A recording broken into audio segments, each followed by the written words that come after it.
Check. Hello check. Hello check.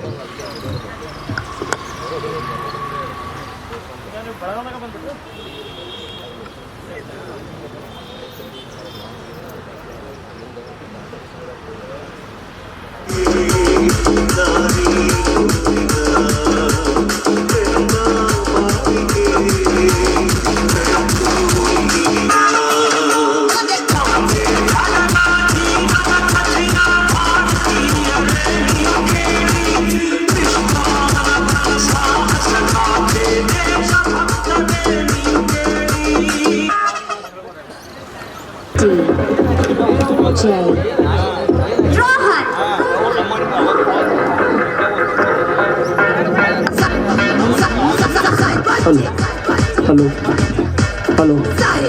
ಜೈ ಭೀಮ್, ಜೈ ಭೀಮ್, ಜೈ ಭೀಮ್.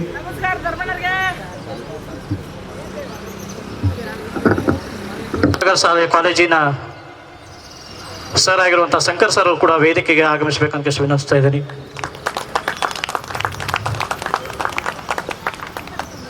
ಅದೇ ರೀತಿ ಸಂಗಪ್ಪ ಮಾದರ್ ಸರ್ ಅವರು ಕೂಡ ವೇದಿಕೆಗೆ ಆಗಮಿಸಬೇಕು.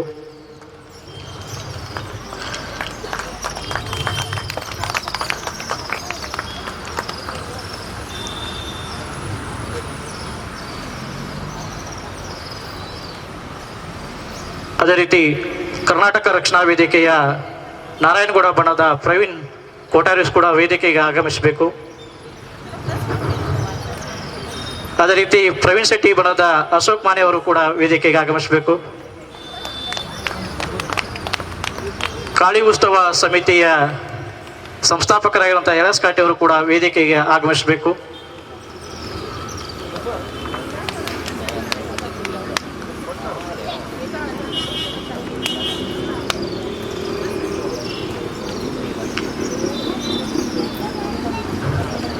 ಈಗ ಗಣ್ಯರನ್ನ ಸ್ವಾಗತಿಸಲು ಹೂಪುಚ್ಚುವ ಕೂಡುವ ಮೂಲಕ ಆದಿಜಾಂಬು ಹಾಗೂ ಅಂಬೇಡ್ಕರ್ ಸೇನೆ, ದಲಿತ ಕ್ರಾಂತಿ ಸೇನೆ ವತಿಯಿಂದ ದಾಂಡೇಲಿಯಲ್ಲಿ ಬಹು ವರ್ಷದ ಬೇಡಿಕೆ ಆಗಿರುವಂಥ ಎಲ್ಲ ದಲಿತ ಬಾಂಧವರ ಒಂದು ಕೂಗಿನಲ್ಲಿ ಮಾನ್ಯ ಶಾಸಕರ ಅವರ ಪುಣ್ಯಹಸ್ತದಿಂದ 11 ಅಡಿಯ ಕಂಚಿನ ಮೂರ್ತಿಯನ್ನು ಇವತ್ತಿಗೆ 18/3/2024 ಅನಾವರಣಗೊಳಿಸಿದಂಥ ದಿನ. ಅದರ ನಿಮಿತ್ತವಾಗಿ 22/3/2026 2ನೇ ವರ್ಷದ ವಾರ್ಷಿಕೋತ್ಸವ ಕಾರ್ಯಕ್ರಮನ ಆದಿಜಾಂಬುವಂತ ಸಂಘಟನೆ, ಅಂಬೇಡ್ಕರ್ ಸೇನೆ, ದಲಿತ ಕ್ರಾಂತಿ ಸೇನೆ ವತಿಯಿಂದ ಕಾರ್ಯಕ್ರಮ ಹಮ್ಮಿಕೊಂಡಿದ್ದೇವೆ. ಈ ಕಾರ್ಯಕ್ರಮಕ್ಕೆ ಆಗಮಿಸಿದಂಥ ಎಲ್ಲ ಗಣ್ಯರನ್ನ ನಮ್ಮ ಪ್ರಥಮವಾಗಿ ಸರಸ್ವತಿ ಚವ್ಹಾಣ್ ಅವರು ಬಂದು ವೇದಿಕೆಗೆ ಬಂದು ಮೇಡಮ್ ಅವರಿಗೆ ಹೂಪುಚ್ಚ ಕೊಡುವ ಮೂಲಕ ಸ್ವಾಗತಿಸಬೇಕಂತ ವಿನಂತಿಸ್ತಾ ಇದ್ದೀನಿ.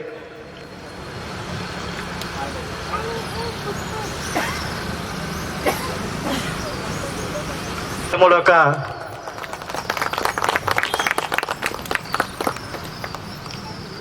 ಅದೇ ರೀತಿ ಶಂಕರ್ ಸರ್ ಅವರಿಗೆ ಹನುಮಂತ್ ಹರಿಜನ್ ಅವರು ಕೂಡ ಹೂಪುಚ್ಚ ಕೊಡುವ ಮೂಲಕ ಸ್ವಾಗತಿಸಬೇಕು ಅಂತ ವಿನಂತಿಸ್ತಾ ಇದ್ದೀನಿ.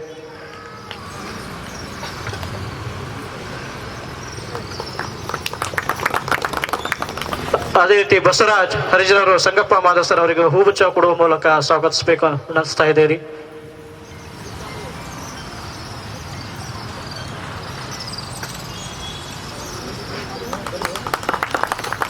ಅದೇ ರೀತಿ ಸದಾಶಿವ್ ಕಾಂಬಳೆ ಅವರು ಕೂಡ ಕೈಲಾಸ್ ಕಾಟಿ ಸರ್ ಅವರಿಗೆ ಹೂಗುಚ್ಛ ಕೊಡುವ ಮೂಲಕ ಸನ್ಮಾನಿಸಬೇಕಂತ ಸ್ವಾಗತಿಸಬೇಕಂತ ವಿನಂತಿಸ್ತಾ ಇದ್ದೀನಿ.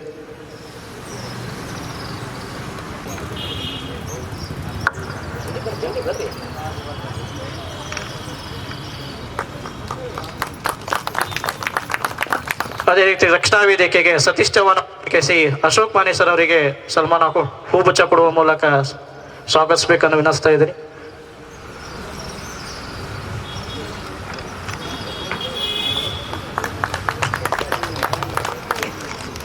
ಸಂಘಟನೆ, ಅಂಬೇಡ್ಕರ್ ಸೇನೆ, ಆದಿಜಾಂಬು ಅಂತಹ ಅಧಿಕಾರಿಗಳಿಗೆ ವಂದಿಸುತ್ತಾ ಈಗ ಜ್ಯೋತಿಯ ಬೆಳಗುವ ಕಾರ್ಯಕ್ರಮ ಎಲ್ಲರೂ ಗಣ್ಯರಿಂದ ಬಾಬಾ ಸಾಹೇಬ್ ಅಂಬೇಡ್ಕರ್ ಜ್ಯೋತಿಯ ಬೆಳಗುವ ಮೂಲಕ ಕಾರ್ಯಕ್ರಮಕ್ಕೆ ಚಾಲನೆ ನೀಡಬೇಕನ್ಕಿಸಿ ನಮ್ಮ ದಾಂಡೇಲಿಯ ಸೇವೆ ಪ್ರತಿಭಾ ಮೇಡಮ್ ಅವರು ಅಲ್ಲಿ ವಿನಂತಿಸ್ತಾ ಇದ್ದೇವೆ. ಎಲ್ಲ ಗಣ್ಯರಿಂದ ಜ್ಯೋತಿ ಬೆಳಗುವ ಕಾರ್ಯಕ್ರಮ.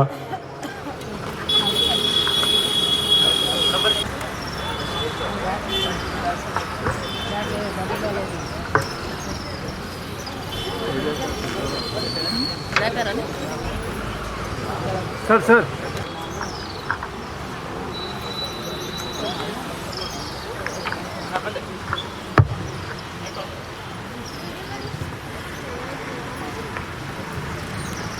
ಮೈಮರೆಯಿಂದ ಕೂಡಿರುವ ಕೊಳೆಯ ಕೊಚ್ಚೇವು ಎಲ್ಲೆಲ್ಲಿ ಕನ್ನಡದ ಕಂಪು ಸೂಸಲು ಅಲ್ಲಲ್ಲಿ ಕರಣಾಗಿರುವ ಕೊಳೆಯ ಕೊಚ್ಚೇವು ಎಲ್ಲೆಲ್ಲಿ ಕನ್ನಡದ ಕಂಪು ಸೂಸಲು ಅಲ್ಲಲ್ಲಿ ಕರಣ ಚಾಚೇವು ನಡುನಾಡಿರಲಿ ಗಡಿನಾಡಿರಲಿ ಕನ್ನಡದ ಕಡೆಯ ಹೆಜ್ಜೆ ಕಾರ್ಯಕ್ರಮಕ್ಕೆ ಚಾಲನೆ ನೀಡಿರುವಂಥ ಎಲ್ಲ ಗಣ್ಯರನ್ನ ವಂದಿಸುತ್ತಾ ಈಗ ಭಾರತ ರತ್ನ ಸಂವಿಧಾನ ಶಿಲ್ಪಿ ಬಾಬಾ ಸಾಹೇಬ್ ಅಂಬೇಡ್ಕರ್ ಅವರ ಸಾಂಸ್ಕೃತಿಕ ಕಾರ್ಯಕ್ರಮಕ್ಕೆ ಚಾಲನೆ ನೀಡುವುದು ಮೂಲಕ 2ನೇ ವರ್ಷದ ಕಾರ್ಯಕ್ರಮಕ್ಕೆ ಚಾಲನೆ ನೀಡುವ ಮೂಲಕ ಇಂದಿನ ಗಣ್ಯರಾಗಿರುವಂಥ ಶಂಕರ್ ಸರ್ ಅವರಿಂದ ಬಾವುಟವನ್ನು ಹಾರಿಸುವ ಮೂಲಕ ಕಾರ್ಯಕ್ರಮಕ್ಕೆ ಚಾಲನೆ ನೀಡಬೇಕೆಂದು ಕಸಿ ವಿನಂತಿಸ್ತಾ ಇದ್ದೀನಿ.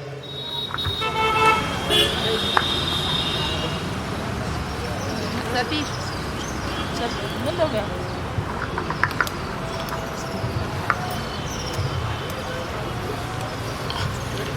ಬಾಬಾ ಸಾಹೇಬ್ ಅಂಬೇಡ್ಕರ್ ಅವರಿಗೆ, ಬಾಬಾ ಸಾಹೇಬ್ ಅಂಬೇಡ್ಕರ್ ಅವರಿಗೆ, ಬಾಬಾ ಸಾಹೇಬ್ ಅಂಬೇಡ್ಕರ್ ಅವರಿಗೆ, ಸಂವಿಧಾನ ಶಿಲ್ಪಿ ಬಾಬಾ ಸಾಹೇಬ್ ಅಂಬೇಡ್ಕರ್ ಅವರಿಗೆ, ಭಾರತನ ಬಾಬಾ ಸಾಹೇಬ್ ಅಂಬೇಡ್ಕರ್ ಅವರಿಗೆ, ವಿಶ್ವಮಾನವ ಬಾಬಾ ಸಾಹೇಬ್ ಅಂಬೇಡ್ಕರ್ ಅವರಿಗೆ, ಶಂಕರ್ ಸರ್ ಅವರಿಗೆ ಧನ್ಯವಾದಗಳು. ಬಾಬಾ ಸಾಹೇಬ್ ಅಂಬೇಡ್ಕರ್ ಅವರ ಆಶಯದಂತೆ ಒಂದು ಪುಟ್ಟ ಬಾಲಕಿಯಿಂದ ಸಂವಿಧಾನ ಪೀಠಿಕೆ ಓದುವ ಮೂಲಕ ಕಾರ್ಯಕ್ರಮ ಚಾಲನೆ ನೀಡ್ತಾ ಇದ್ದಾರೆ. ಮಾಲಕೇರಿ ಮೇಡಮ್ ಅವರು ಬಂದು ಕೇಸಿ ಸಂವಿಧಾನ ಪೀಠಿಕೆ ಹೇಳುವ ಸಮಯದಲ್ಲಿ ಎಲ್ಲರೂ ಎದ್ದು ನಿಂತು ಸಂವಿಧಾನ ಪೀಠಿಕೆ ಹೇಳಬೇಕಂತ ಕೇಸಿ ವಿನಂತಿಸ್ತಾ ಇದ್ದೇನೆ. ಬಾಮ. Hello sir. ಭಾರತದ ಪ್ರಜೆಗಳಾದ ನಾವು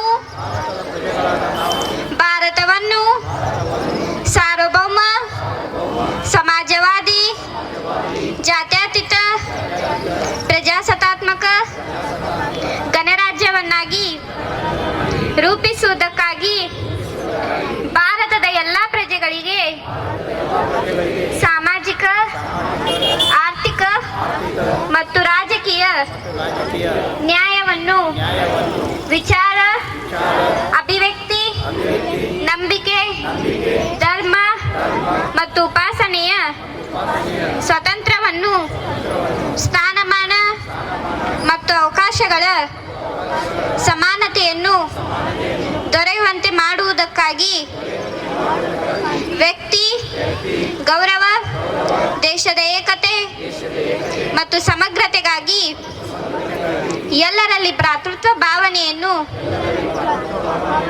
ಮೂಡಿಸುವುದಕ್ಕಾಗಿ ದೃಢ ಸಂಕಲ್ಪ ಮಾಡಿ ನಮ್ಮ ಸಂವಿಧಾನ ಸಭೆಯಲ್ಲಿ 1949ನೇ ಇಸ್ವಿಯ ನವೆಂಬರ್ ತಿಂಗಳು 26ನೇ ದಿನದಂದು ಈ ಸಂವಿಧಾನವನ್ನು ನಮಗೆ ನಾವೇ ಅಂಗೀಕರಿಸಿ ಅರ್ಪಿಸಿಕೊಂಡು ಶಾಸನವಾಗಿ ವಿಧಿಸಿಕೊಂಡಿದ್ದೇವೆ. ಜೈ ಭೀಮ್, ಜೈ ಸಂವಿಧಾನ್. ಸಂವಿಧಾನ ಪೀಠಿಕೆ ಹೇಳುವ ಮೂಲಕ ಬಾಬಾ ಸಾಹೇಬ್ ಅಂಬೇಡ್ಕರ್ಗೆ ಗೌರವ ನಮನವನ್ನು ಸಲ್ಲಿಸಿದ್ದೇವೆ. ಈಗ ಚಿಕ್ಕದು ಒಂದು ಸನ್ಮಾನ ಕಾರ್ಯಕ್ರಮ. ಕಾರಣವೇನಂತ ಹೇಳಿದ್ರೆ, ದಾಂಡೇಲಿಯ ಪ್ರಥಮ ಮಹಿಳೆ, ದಲಿತ ಕುಟುಂಬಕ್ಕೆ ಸೇರಿ ಬಡ ಕುಟುಂಬದಲ್ಲಿ ಜನಿಸಿ ಅಣ್ಣಂದರ ಆಶ್ರಯದಲ್ಲಿ, ತಂದೆ ತಾಯಿ ಆಶ್ರಯದಲ್ಲಿ ಹಗಲಿರುಳು ದುಡಿದು ಹಳಿಯಾಳ ಧಾರವಾಡ ದಾಂಡೇಲಿಯ ಹಗಲು ರಾತ್ರಿ ನ್ಯಾಯಾಧೀಶರಿಗಾಗಿ ಪದವಿಯನ್ನು ಎಕ್ಸಾಮ್ ಬರೆದು ಈಗಾಗಲೇ ನ್ಯಾಯಾಧೀಶರನ್ನು ಕೇಸಿ ಅವರ ಪದವಿಯನ್ನು ಪಡೆದಿದ್ದಾರೆ. ಅವರ ಒಂದು ಬೆಂಗಳೂರಿಗೆ ಹೋಗುವ ಕಾರಣಕ್ಕಾಗಿ ಈ ಕಾರ್ಯಕ್ರಮದಲ್ಲಿ ಅವರು ಕಂಟಿನ್ಯೂ ಆಗಿ ಇರುವುದಿಲ್ಲ. ಅದಕ್ಕಾಗಿ ನಮ್ಮ ಸಂಘಟನೆ ವತಿಯಿಂದ ಎಲ್ಲ ಪದಾಧಿಕಾರಿ ಜೊತೆ ಸೇರಿ ಅವರಿಗೆ ಚಿಕ್ಕದಾದ ಒಂದು ಸನ್ಮಾನ ಕಾರ್ಯಕ್ರಮ ಇಟ್ಕೊಂಡಿದ್ದೀವಿ. ಆ ಸನ್ಮಾನ ಕಾರ್ಯಕ್ರಮಕ್ಕೆ ನಮ್ಮ ಎಲ್ಲ ಆದಿಜಾಂಬವ ಸಂಘಟನೆ ಎಲ್ಲ ಮಹಿಳೆಯರು ಪುರುಷರೆಲ್ಲರೂ ಬಂದು ಮೇಡಮ್ ಅವರಿಗೆ ಗೌರವದಿಂದ ಸನ್ಮಾನಿಸಬೇಕಂತ ವಿನಂತಿಸ್ತಾ ಇದ್ದೀನಿ. ಸತೀಶ್ ಸಾಧನೆ ತೋರಿದ ನಿಮಗೆಲ್ಲ ಸಾವಿರ ಸಾವಿರ ಚಪ್ಪಾಳೆ, ನಾಡಿನ ಕೀರ್ತಿಯ ಬೆಳಗಿಸಿದ ನಿಮಗಿದು ಹೆಮ್ಮೆಯ ಚಪ್ಪಾಳೆ. ಚಪ್ಪಾಳೆ ಚಪ್ಪಾಳೆ ಚಪ್ಪಾಳೆ ಚಪ್ಪಾಳೆ ಚಪ್ಪಾಳೆ ಚಪ್ಪಾಳೆ ಚಪ್ಪಾಳೆ ಚಪ್ಪಾಳೆ.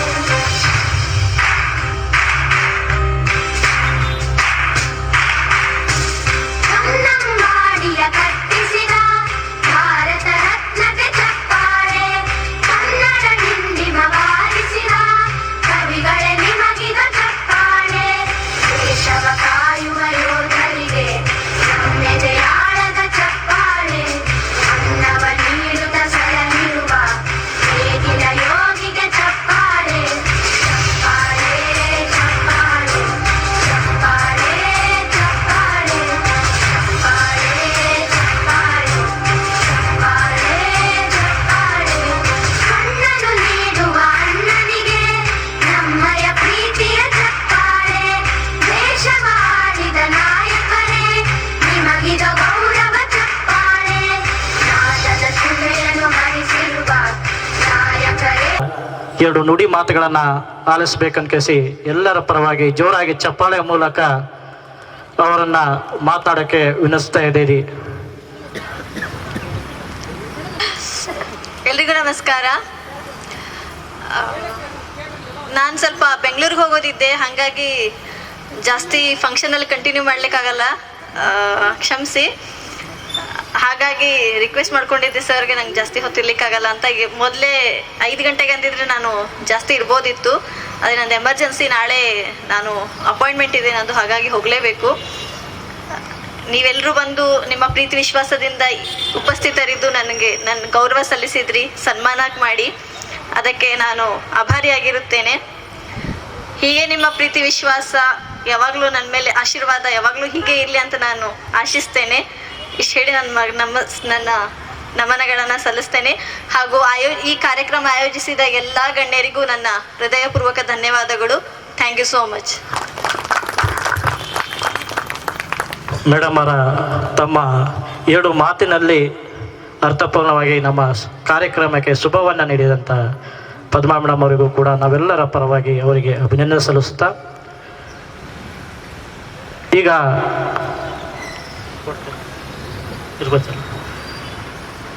ಈ ಕಾರ್ಯಕ್ರಮದ ಕುರಿತು ನಮ್ಮ ಸಂಗಮೇಶ್ವರರು ಕೂಡ ಒಂದು 2 ಮಾತನಾಡಬೇಕನ್ಕಸಿ ವಿನಂತಿಸ್ತಾ ಇದ್ದೇನೆ.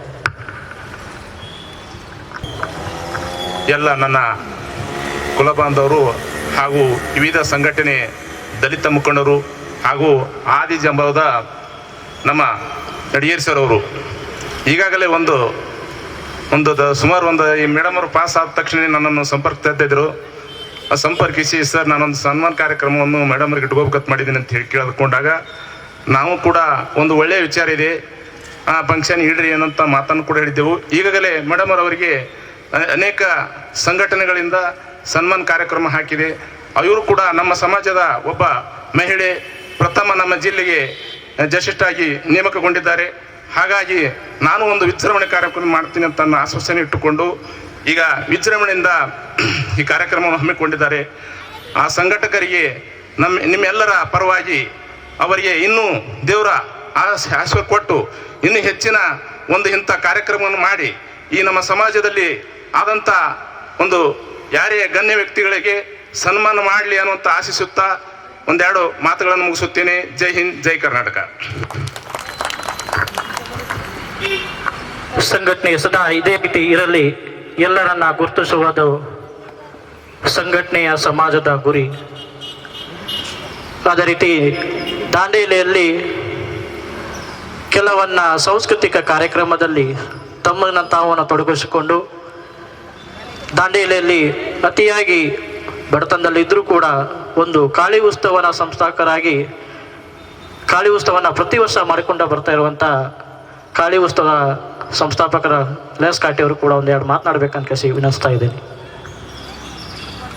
ಎಲ್ಲರಿಗೂ ನಮಸ್ಕಾರ. ಈ ದಿನ ಆದಿಜಾಂಬವಂತ ಸಂಘದಿಂದ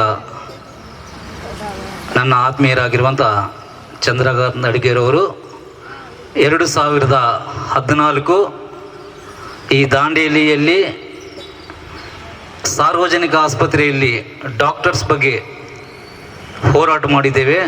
ಆ ಸಂದರ್ಭದಲ್ಲಿ ನಾವೆಲ್ಲರೂ ಒಂದು ಆತ್ಮೀಯರಾಗಿ ದಾಂಡೇಲಿಗೋಸ್ಕರ ನಾವು ಭಾಳ ಕಷ್ಟಪಟ್ಟಿದ್ದೇವೆ. ಜಹಾಂಗೀರ್ ಸರ್ ಅವರು ಇದ್ದಾರೆ ಇಲ್ಲಿ ಮತ್ತು ದಾಂಡೇಲಿಯ ಎಲ್ಲರೂ ಆ ದಿನದಿಂದ ಈ ದಿನದವರೆಗೆ ಬಹಳ ಕಷ್ಟಪಟ್ಟು ಸಂಘಟನೆ, ಅಲ್ಲಿ ಶಿಕ್ಷಣ, ಸಂಘಟನೆ, ಹೋರಾಟ, ಅದಕ್ಕಾಗಿ ಅಂಬೇಡ್ಕರ್ ಸಾಹೇಬ್ರವರು ಬಹಳ ಅದ್ಭುತವಾಗಿ ಬರೆದಿದ್ದಾರೆ.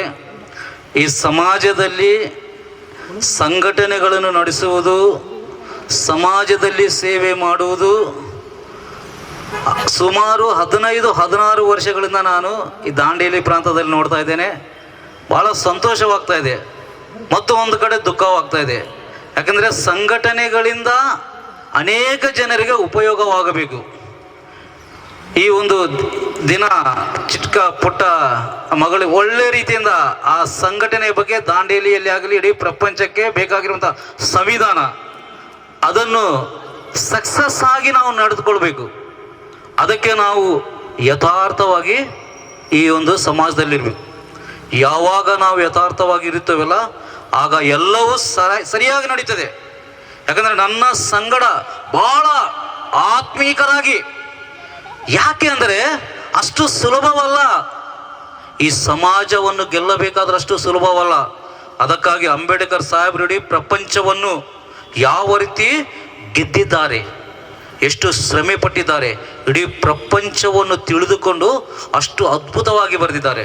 ಸೊ ಅದಕ್ಕಾಗಿ ನಮ್ಮ ದಾಂಡೇಲಿಯಲ್ಲಿ ನಾವು ಬರುವಂಥ ದಿನಗಳಲ್ಲಿ ಸಮಾಜ, ಹೋರಾಟ, ಸಂಘಟನೆ, ಜನರಿಗೆ ಸರ್ಕಾರದಿಂದ ಬರುವಂಥ ಪ್ರತಿಯೊಂದನ್ನು ಅವರ ಮನೆಯವರೆಗೆ ತಲುಪಿಸುವಂಥ ಆ ಧೈರ್ಯವಾಗಿ ಯಥಾರ್ಥವಾಗಿ ನಾವು ಜೀವಿಸುವುದರೆ 100% ಸಂವಿಧಾನದ ಎಲ್ಲವನ್ನು ನಮ್ಮ ಸಂಘಟನೆಗಳಿಂದ ಮತ್ತು ನನ್ನ ಆತ್ಮೀಯರಾಗಿರುವಂಥ ಚಂದ್ರಕಾಂತ್ ಅಡಿಗೇರವರು ಅವರ ಸಂಘಟನೆಯಿಂದ ಇಡೀ ದಾಂಡೇಲಿಯಲ್ಲಿ ಬೇಕಾಗಿರುವಂಥ ಪ್ರತಿಯೊಂದಕ್ಕೂ ಸಹ ನಮ್ಮ ಸಂಘಟನೆ, ನಾವು, ನಮ್ಮ ಕಮ್ಯುನಿಟಿ ಎಲ್ಲ ಜನರು ಅದಕ್ಕೆ ಸಹಕಾರ ಇರುತ್ತವೆ ಎಂಬುದನ್ನು ಹೇಳಿ ನನ್ನ ಮಾತನ್ನು ಮುಗಿಸ್ತೇನೆ.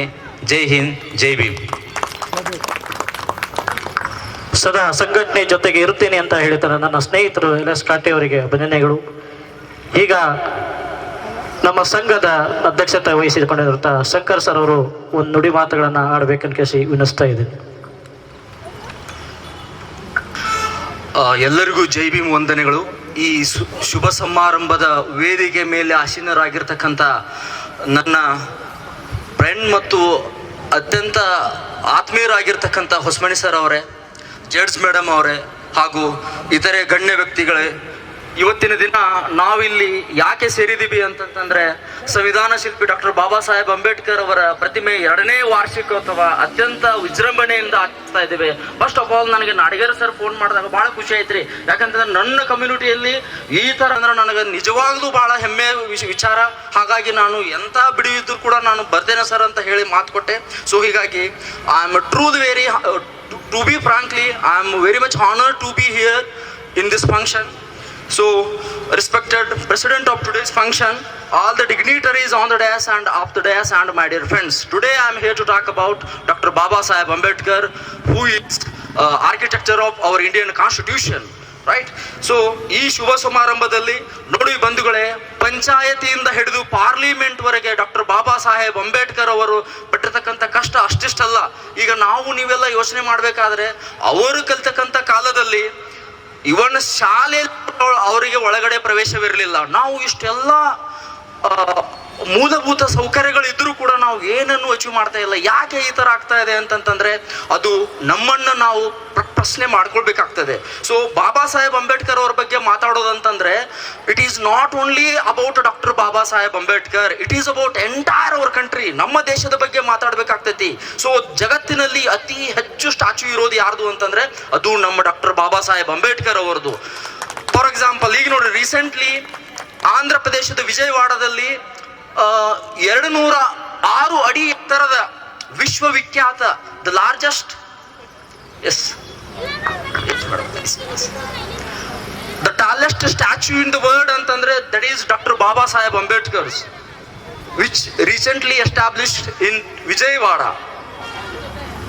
ನೋಡ್ರಿ, ಇಡೀ ವಿಶ್ವದಲ್ಲಿಯೇ ಅತಿ ಹೆಚ್ಚು ವಿದ್ಯಾಭ್ಯಾಸವನ್ನು ಪೂರೈಸಿ the most qualified person in the world ಅಂತಂದ್ರೆ ಅದು that is doctor Baba Saheb Ambedkar. ಹೀಗಾಗಿ ಬರಾಕ್ ಒಬಾಮಾ ಅವರು ಒಂದ್ ಕಡೆ ಹೇಳ್ತಾರೆ, doctor Ambedkar could life up and pen the words of constitution protects the rights of all the Indians.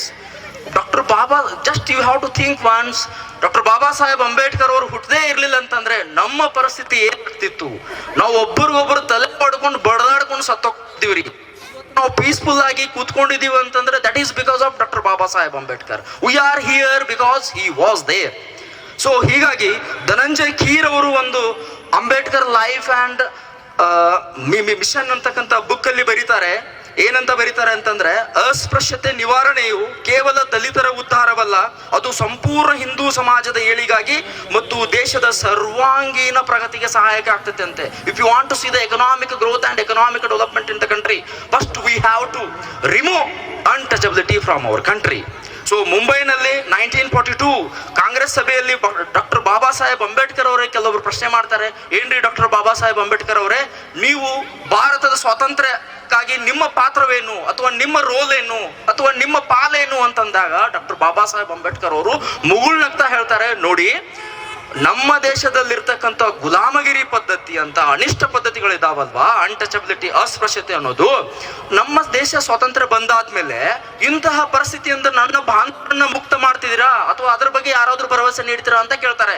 So ಅದಕ್ಕೆ ಯಾರು ಭರವಸೆ ನೀಡೋದಿಲ್ಲ. ಯಾಕೆ ಅಂತಂತಂದ್ರೆ ಅವ್ರಿಗೆ ಗೊತ್ತಿತ್ತು ಡಾಕ್ಟರ್ ಬಾಬಾ ಸಾಹೇಬ್ ಅಂಬೇಡ್ಕರ್ ಅವರಿಗೆ ಒಂದು ಸಾರಿ ಪ್ರಾವಿಷನ್ ಕೊಟ್ರೆ ಎಂಟೈರ್ ಇಂಡಿಯಾನ ಅಳಿಗಾಡಿಸ್ಬಿಡ್ತಿದ್ರು ಅವರು. ಅಂತಹ ಪ್ರಾವೀಣ್ಯತೆ ಇರ್ತಕ್ಕಂಥ ಡಾಕ್ಟರ್ ಬಾಬಾ ಸಾಹೇಬ್ ಅಂಬೇಡ್ಕರ್ಗೆ ಯಾರೂ ಭರವಸೆ ಕೊಡೋದಿಲ್ಲ. ಸೊ ಅವಾಗ ಡಾಕ್ಟರ್ ಬಾಬಾ ಸಾಹೇಬ್ ಅಂಬೇಡ್ಕರ್ ಅವ್ರು ಹೇಳ್ತಾರೆ, ನಮ್ಮ ದೇಶದಲ್ಲಿರ್ತಕ್ಕಂಥ ಕುಷ್ಠ ರೋಗಕ್ಕಿಂತ ಕಠಿಣ ಪರಿಸ್ಥಿತಿ ಇರ್ತಕ್ಕಂಥ ಈ ಅಸ್ಪೃಶ್ಯತೆಯನ್ನು ನಿವಾರಣೆ ಮಾಡಬೇಕು. ಹಾಗಾಗಿ ಈಗ ನೋಡ್ರಿ, ಕುಷ್ಠರೋಗಿಗೆ ಎಂತಹ ಗೋಲ್ಡನ್ ಡಿಕೌಂಟ್ ಅಥವಾ ಗೋಲ್ಡನ್ ಬಾರ್ಡರ್ ಇರ್ತಕ್ಕಂಥ ಬಟ್ಟೆ ಹಾಕಿದ್ರು ಕೂಡ ತನಗೆ ಮೈಗಂಟಿದ ಕುಷ್ಠರೋಗದಿಂದ ಎಂಟರ್ ದೇಹ ನಾಶ ಆಗ್ತೈತಿ. ಸೊ ಅದೇ ತರ ಭಾರತ ದೇಶ ಅಭಿವೃದ್ಧಿ ಆಗ್ಬೇಕಂತಂದ್ರೆ ಮೊದಲು ಅಸ್ಪೃಶ್ಯತೆಯನ್ನ ನಿವಾರಣೆ ಮಾಡಬೇಕು. ಸೊ ಮೊದಲು ಇದನ್ನ ಅಸ್ಪೃಶ್ಯತೆ ನಿವಾರಣೆ ಮಾಡಿದ್ಮೇಲೆ ಆಮೇಲೆ ಭಾರತ ಸ್ವಾತಂತ್ರ್ಯ. ಅದೆಲ್ಲ ಸ್ವಾತಂತ್ರ್ಯ ತಗೊಂಡು ಏನ್ ಮಾಡೋದು? ನಮಗೆ ಸ್ವಾತಂತ್ರ್ಯ ಇಲ್ಲ ಅಂತಂದ್ರೆ ಗುಲಾಮಗಿರಿ ಪದ್ಧತಿ ಇರ್ತಕ್ಕಂಥ ನಮ್ಮ ಸಮಾಜದಲ್ಲಿ ಸ್ವಾತಂತ್ರ್ಯ ಬಂದಾದ್ರೂ ಏನ್ ಮಾಡೋದು? ಸೊ ಹಾಗಾಗಿ ಡಾಕ್ಟರ್ ಬಾಬಾ ಸಾಹೇಬ್ ಅಂಬೇಡ್ಕರ್ ಬಹಳ ಕಠಿಣವಾಗಿ ಮಾತಾಡ್ತಾರೆ. ಸೊ ದೇಶ ಸ್ವತಂತ್ರವಾಗಿ ಇನ್ನೂ 79 ವರ್ಷಗಳಾದರೂ ಕೂಡ ನಮಗೆ ಸಂಪೂರ್ಣವಾಗಿ ಸ್ವಾತಂತ್ರ್ಯ ಸಿಕ್ಕಿಲ್ಲ. ಫಾರ್ ಎಕ್ಸಾಂಪಲ್, ನಾನು ನಿನ್ನೆ ನ್ಯೂಸ್ ನೋಡ್ತಾ ಇದ್ದೆ, ಯಾದಗಿರಿಯಲ್ಲಿ ನೋಡ್ರಿ, ರೀಸೆಂಟ್ಲಿ ಒಂದು ಆಂಜನೇಯ ಟೆಂಪಲ್ ಹತ್ರ ಒಂದು 4 ಜನ ದಲಿತರು ಕೂತ್ಕೊಂಡಿರ್ತಾರೆ. ಆಂಜನೇಯ ದೇವಾಲಯದ ಅರ್ಚಕರು ಬಂದು ಹೇಳ್ತಾರೆ, ಇದು ದಲಿತರಿಗಲ್ಲ. ನೋಡಿ ಎಲ್ಲಿದೆ ನಮ್ಮ ಸಮಾಜ. We are living in 21st century. But ಆದ್ರೂ ಕೂಡ ಅನ್ಟಚಬಿಲಿಟಿ ಇನ್ನೂ ಹೋಗಿಲ್ಲ. ಇಷ್ಟೆಲ್ಲ ಸಂವಿಧಾನ ಓದ್ತೇವೆ, ಇಷ್ಟೆಲ್ಲ ಕಾನ್ಸ್ಟಿಟ್ಯೂಷನ್ ಇದೆ ಅಥವಾ ಇಷ್ಟೆಲ್ಲ ಲೀಗಲ್ ಅವೇರ್ನೆಸ್ ಇದೆ ನಮಗೆ, ಆದ್ರೂ ಕೂಡ ನಮ್ಮ ದೇಶದಲ್ಲಿ ಇನ್ನೂವರೆಗೆ ಅಸ್ಪೃಶ್ಯತೆಯ ಆಚರಣೆ ಇದೆ ಅಂತಂದ್ರೆ ಇದು ಏನು ವಿಪರ್ಯಾಸವೇ ಸರಿ ಅಲ್ವಾ? ಸೊ ಹೀಗಾಗಿ ಈಗ ನೋಡ್ರಿ, ಬರೀ 2 ದಿನ ಆಯ್ತು ರೀ ನಮಗೆ ಗ್ಯಾಸು ಆಮೇಲೆ ಪೆಟ್ರೋಲ್ ಡೀಸೆಲ್ ಸಿಗುತ್ತೋ ಇಲ್ವೋ ಅಂತ ಭಯಭೀತರಾಗಿಬಿಟ್ಟಿದ್ದೇವೆ. ಆದರೆ ನನ್ನ ಸಮಾಜದ ಜನರಿಗೆ ಸಾವಿರಾರು ವರ್ಷಗಳಿಂದ ಕುಡಿಯೋದಕ್ಕೆ ನೀರು ಕುಡಿಯೋದಕ್ಕೆ ಕೊಟ್ಟಿಲ್ಲ ರೀ. ಯೋಚನೆ ಮಾಡ್ರಿ, just you have to think over that. ನೀರೇ ಕೊಟ್ಟಿಲ್ಲ. ಪಾಪ ಹೇಗೆ ಜೀವನ ಮಾಡಬೇಕು? ಬರೀ ನಾವು 1-2 ದಿವಸ ಗ್ಯಾಸ್ ಸಿಕ್ಕಿಲ್ಲ, ಕ್ಯೂ ಹಚ್ಬೇಕಂದ್ರೆ ಅಯ್ಯೋ ಟೆನ್ಷನ್. ನೋಡ್ರಿ ಹೇಗಿತ್ತು ಅಂತಂದ್ರೆ ನಮ್ಮ ಹಿರಿಯರು ಎಷ್ಟು ಗ್ರೇಟ್ ಎಫರ್ಟ್ ಅಂತಂತಂದ್ರೆ, ಈಗ ನೋಡ್ರಿ, ಫಾರ್ ಎಕ್ಸಾಂಪಲ್, ಉಸಿರಿಲ್ಲದವರಿಗೆ ಉಸಿರು ಕೊಟ್ಟವರು ಯಾರು? ಅರಿವಿಲ್ಲದವರಿಗೆ ಅರಿವು ನೀಡಿದವರು ಯಾರು? ಮತ್ತೆ ವಿಶ್ವದಲ್ಲಿ ಇತಿಹಾಸ ನಿರ್ಮಾಣ ಮಾಡುವಂತ ದೊಡ್ಡ ಸತ್ಯಾಗ್ರಹ ನಡೆದಿತ್ತ, ಅದು ಕುಡಿಯುವ ನೀರಿನ ಹಕ್ಕಿಗಾಗಿ. ಈಗ ನೋಡ್ರಿ, ರೀಸೆಂಟ್ಲಿ ನಾವೆಲ್ಲ ನೋಡಿದೀವಿ, ಮಹಾಡ್ ಅಥವಾ ಏನದು ಚೌಡರ ಕೆರೆ ಇದೆ ಅಲ್ವಾ, ಅದು 1927 ಮಾರ್ಚ್ 27, 1927 ಒಂದು ಸತ್ಯಾಗ್ರಹನ ನಡೀತಿರಿ. ಡಾಕ್ಟರ್ ಬಾಬಾ ಸಾಹೇಬ್ ಅಂಬೇಡ್ಕರ್ ಅವರು ಚೌಡಾರಕೆರೆ ಪ್ರವೇಶಿಸಿ ನೀರನ್ನು ಕುಡಿದು ಎಲ್ಲರಿಗೂ ಹೇಳಿದ್ರು, ಮಾನವ ಹಕ್ಕು ಇದು, ನಮಗೇನು ಬೇಕಲ್ಲ basic communities, that is our right to have basic communities or basic facilities which were available in the country. So ಹಾಗಾಗಿ ದಲಿತರು ನೋಡ್ರಿ ಹೇಗಿತ್ತು ಅಂತಂದ್ರೆ, ಎರಡು ನಾನು ಮಾತು ಮುಗಿಸ್ತೇನೆ. ದಲಿತರು ತುಪ್ಪ ತಿನ್ನುವಂತಿರಲಿಲ್ಲ, ಹೊಸ ಬಟ್ಟೆ ತೊಡುವಂತಿರಲಿಲ್ಲ, ಶಿಕ್ಷಣ ಪಡೆಯುವಂತಿರಲಿಲ್ಲ, ದೇವಸ್ಥಾನಕ್ಕಂತೂ ಎಂಟ್ರಿನೇ ಇರಲಿಲ್ಲ. ಆಮೇಲೆ ಲೇಡೀಸ್ ಎಲ್ಲ, ಮಹಿಳೆಯರು ಪಾಪ ಸೆರಗು ಹೊತ್ತುಕೊಳ್ಳುವ ಅಧಿಕಾರ ಸಹಿತ ಇರಲಿಲ್ಲ. ಸೊ ಇಂತಹ ದೊಡ್ಡ ಕ್ರೌರ್ಯ, ಹಿಂಸೆ, ಅನಾಚಾರ, ಅತ್ಯಾಚಾರಗಳಿಂದ ಕ್ರೌರ್ಯ ತುಂಬಿ ತುಳುಕ್ತಾ ಇತ್ತು. ಸೊ ಅಂಥದ್ದೆಲ್ಲ ಮನುಷ್ಯರು ಬದುಕಲು ಬೇಕಾದ ಹಕ್ಕುಗಳಿಗಾಗಿ ಇಂಥ ದೊಡ್ಡ ಹೋರಾಟ ಯಾವ ದೇಶದಲ್ಲಿಯೂ ನಡೆದಿಲ್ಲ, ಯಾವ ಧರ್ಮದಲ್ಲಿಯೂ ನಡೆದಿಲ್ಲ. ಸೊ ಬಂಧುಗಳೇ, ನಿಮಗೆಲ್ಲ ಗೊತ್ತಿರೋ ಹಾಗೆ ಹಿಂದಿನ ಕಾಲದಲ್ಲಿ ಅಸ್ಪೃಶ್ಯತೆ ಎಷ್ಟು ಕಠೋರವಾಗಿತ್ತು ಅಂತಂದ್ರೆ, ಜಸ್ಟ್ ಐ ವಿಲ್ ಟೆಲ್ ಒಂದು simple example. In the time of COVID-19 2020 ನೋಡ್ರಿ ಹೇಗಿತ್ತು ಅಂತಂದ್ರೆ, we have to maintain certain distance ಕೂತ್ಕೊಂಡ್ರು. ಅಂದ್ರೆ ಪರ್ಯಾಪ್ಸ್ ನಾವು ಏನು ಈ ತರ ಕೂತ್ಕೊಂಡಿದೀವಲ್ಲ, ಈ ತರ ಕೂತ್ಕೊಳ್ಳೋದಕ್ಕೂ ಪ್ರಾವಿಷನ್ ಇರಲಿಲ್ಲ ರೀ. ಅಷ್ಟು ಸುವರ್ಣೀಯರ ಕಾಟ ಅಷ್ಟಿತ್ತು ನಮ್ಗೆ. ಕೂತ್ಕೊಳ್ಳೋಕ್ಕೂ ಬಿಡೋದಿಲ್ಲ, ಕುಡಿಯೋದಕ್ಕೆ ನೀರಿಲ್ಲ, ಎಷ್ಟು ಗಣಘೋರ ಪರಿಸ್ಥಿತಿ ಇತ್ತು ಅಂತಂದ್ರೆ, ಅಂತಹ ಪರಿಸ್ಥಿತಿಯಲ್ಲಿಯೂ ಕೂಡ ನಮ್ಮ ಡಾಕ್ಟರ್ ಬಾಬಾ ಸಾಹೇಬ್ ಅಂಬೇಡ್ಕರ್ ಅವರು ಎಲ್ಲರ ಸಮಾನತೆಗಾಗಿ ತಮ್ಮ ಜೀವಮಾನವಿಡೀ ಪ್ರಯತ್ನ ಪಟ್ಟು ನಾವೆಲ್ಲ ಇಷ್ಟು ಪೀಸ್ಫುಲ್ ಹ್ಯಾಪಿಲಿ ಇದೀವಿ ಅಂತಂದ್ರೆ because of he was there. What a great personality he was ಅಲ್ವಾ? ಈಗ ಒಂದ್ಸಾರಿ ಯೋಚನೆ ಮಾಡ್ರಿ ನೀವು, ನಮ್ಮ ಮನೆಯಲ್ಲಿ ಎಲ್ಲಾ ದೇವರುಗಳ ಪೂಜೆ ಮಾಡ್ತೇವೆ, ಬಟ್ ಡಾಕ್ಟರ್ ಅಂಬೇಡ್ಕರ್ ಅವ್ರ ಬಗ್ಗೆ ಯೋಚನೆ ಮಾಡ್ರಿ ನೀವು. ಡಾಕ್ಟರ್ ಬಾಬಾ ಸಾಹೇಬ್ ಅಂಬೇಡ್ಕರ್ ಇಲ್ಲದೆ ಹೋಗಿದ್ರೆ ಯಾವ ದೇವರು ನಮ್ಮನ್ನು ಪಾರು ಮಾಡೋದಕ್ಕೆ ಸಾಧ್ಯ ಆಗಿರ್ತಿರ್ಲಿಲ್ಲ. ಸೊ ನಾವು ಏನ್ ಮಾಡ್ಬೇಕು ಅಂತಂದ್ರೆ, ಡಾಕ್ಟರ್ ಬಾಬಾ ಸಾಹೇಬ್ ಅವರು ಹೇಳಿಕೊಟ್ಟಂತ ಮಾರ್ಗದಲ್ಲಿ ನಡೆದು ಭ್ರಾತೃತ್ವ ಭಾವನೆಯನ್ನು ಬೆಳೆಸಿಕೊಂಡು ನಮ್ಮ ದೇಶ ಅಭಿವೃದ್ಧಿ ಪಥದತ್ತ ಸಾಗುವಂತೆ ಮಾಡಬೇಕಾಗಿದ್ದು ನಿಮ್ಮೆಲ್ಲರ ಆದ್ಯ ಕರ್ತವ್ಯವಾಗಿರುತ್ತದೆ. ಸೊ ಮುಂದುವರೆದು ಸರ್ ಐವರ್ ಜೆನಿಂಗ್ಸ್ ಹೇಳ್ತಾರೆ, Indian constitution is rainbow constitution because our constitution is the not jellyfish has a sufficient flexibility, the not it suffers from rigorment, it has rigidity, it is a curious blends of flexibility and rigidity. ನಮ್ಮ ಸಂವಿಧಾನ ಹೇಗಿದೆ ಅಂದ್ರೆ, ನಮ್ಮೆ ಮತ್ತು ಅನಮ್ಮೆ, ಅತಿ ಕಠಿಣನೂ ಇಲ್ಲ, ಅತಿ ಸುಲಭನೂ ಇಲ್ಲ. So ಇಂತಹ ಸಂವಿಧಾನವನ್ನು ಬರೆದಿರ್ತಕ್ಕಂಥ ಬಾಬಾ ಸಾಹೇಬ್ ಅಂಬೇಡ್ಕರ್ ಅವರಿಗೆ ನಾವು ಚಿರಋಣಿಯಾಗಿರ್ಬೇಕ್ರಿ. ಸೊ ಬಂಧುಗಳೇ, ಸಂವಿಧಾನಕ್ಕಿರುವ ತಾಕತ್ತನ್ನು ಒಂದು ದೃಷ್ಟಾಂತದ ಮೂಲಕ ನಾನು ವ್ಯಕ್ತಪಡಿಸ್ತೇನೆ. ನೋಡ್ರಿ, before introduction of our Indian constitution, ನಮ್ಮ ಭಾರತ ಸಂವಿಧಾನ ಜಾರಿಗೆ ಬರೋದಕ್ಕಿಂತ ಮುಂಚೆ ಒಬ್ಬ ಚಪ್ಪಲಿ ಹೊಲಿಯುವ ಗರ್ಭಿಣಿ ತಾಯಿ ಒಂದು ಕನಸು ಕಾಣ್ತಾಳೆ. ಏನಂತಂದ್ರೆ, ನಾನು ನನ್ನ ಹೆರಿಗೆ ಆದ ಮೇಲೆ ನನಗೆ ಗಂಡು ಮಗು ಜನನ ಆದ್ರೆ ಆ ಮಗು ಮುಂದೆ ದೊಡ್ಡವನಾಗಿ ಅಧಿಕ ಚಪ್ಪಲಿಯನ್ನು ಹೊಲಿದು ಅಧಿಕ ಹಣವನ್ನು ಗಳಿಸಿ ನಾವು ಶ್ರೀಮಂತರಾಗಬೇಕು ಅನ್ನೋ ಮನೋಭಾವನೆ, ಆ ತರ ಕನಸು ಕಾಣ್ತಿರ್ತಾರೆ ಅವರು. But after independence or after introduction of constitution in India, Bharat ದೇಶದಲ್ಲಿ ಸಂವಿಧಾನ ಜಾರಿ ಆದ್ಮೇಲೆ ಅದೇ ಗರ್ಭಿಣಿ ತಾಯಿ ಏನಂತ ಯೋಚನೆ ಮಾಡ್ತಾಳೆ ಅಂದ್ರೆ, ನನ್ನ ಮಗ KS officer, IAS officer, engineer, doctor ಆಗ್ತಾನೆ ಅನ್ನೋ ಎಂತ ದೊಡ್ಡ ಕನಸನ್ನು ಕಾಣ್ತಾರೆ. Because of doctor BR Ambedkar. ಯಾಕೆ ಅಂತಂದ್ರೆ, ಬಾಬಾ ಸಾಹೇಬರು ಅಂತ ಸಂವಿಧಾನ ಬರೆದು ಕೊಟ್ಟಿದ್ದಾರೆ ನಮಗೆ. ಇವತ್ತು ಕಟ್ಟ ಕಡೆಯ ವ್ಯಕ್ತಿಯವರಿಗೆ ಕೂಡ ಸಂವಿಧಾನದ ರಕ್ಷಣೆ ಮಾಡುತ್ತೆ ಅಂತಂದ್ರೆ ಯೋಚನೆ ಮಾಡ್ರಿ, ಎಷ್ಟು ವಾಸ್ಟ್ ಥಿಂಕಿಂಗ್ ಇದೆ ಡಾಕ್ಟರ್ ಬಾಬಾ ಸಾಹೇಬ್ ಅಂಬೇಡ್ಕರ್ ಅವ್ರದ್ದು. ಸೊ ಸ್ವಾರ್ಥಿಗಳು ತುಂಬಿದ ಇವತ್ತಿನ ಪ್ರಪಂಚದಲ್ಲಿ ಬಾಬಾ ಸಾಹೇಬ್ ಅಂಬೇಡ್ಕರ್ ಅವರು ಅವತ್ತನ್ನ ಪಣವಾಗಿಟ್ಟಿರ್ಲಿಕ್ಕಂತಂದ್ರೆ ನಾವು ಎಲ್ಲಿರ್ತಿದ್ವಿ?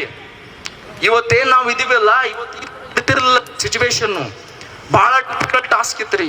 ಸೊ ನೋಡ್ರಿ, ಡಾಕ್ಟರ್ ಬಾಬಾ ಸಾಹೇಬ್ ಅಂಬೇಡ್ಕರ್ ಅವರು ಏನ್ ಹೇಳ್ತಾರೆ ಅಂತಂದ್ರೆ, ಈಗ ಡಾಕ್ಟರ್ ಬಾಬಾ ಸಾಹೇಬ್ ಅಂಬೇಡ್ಕರ್ ಬಗ್ಗೆ ಮಾತಾಡ್ಬೇಕು ಅಂತಂದ್ರೆ ಬ್ಲಡ್ ಬಾಯ್ಲ್ ಆಗುತ್ತೆ, ರಕ್ತ ಕುದಿತೈತಿ, ನಮ್ದು ಕೂದಲು ಎದ್ದು ನಿಲ್ತಾವ. ಬಾಬಾ ಸಾಹೇಬ್ ಅಂಬೇಡ್ಕರ್ ಅಂತಾರೆ, that is power of doctor Baba Saheb Ambedkar.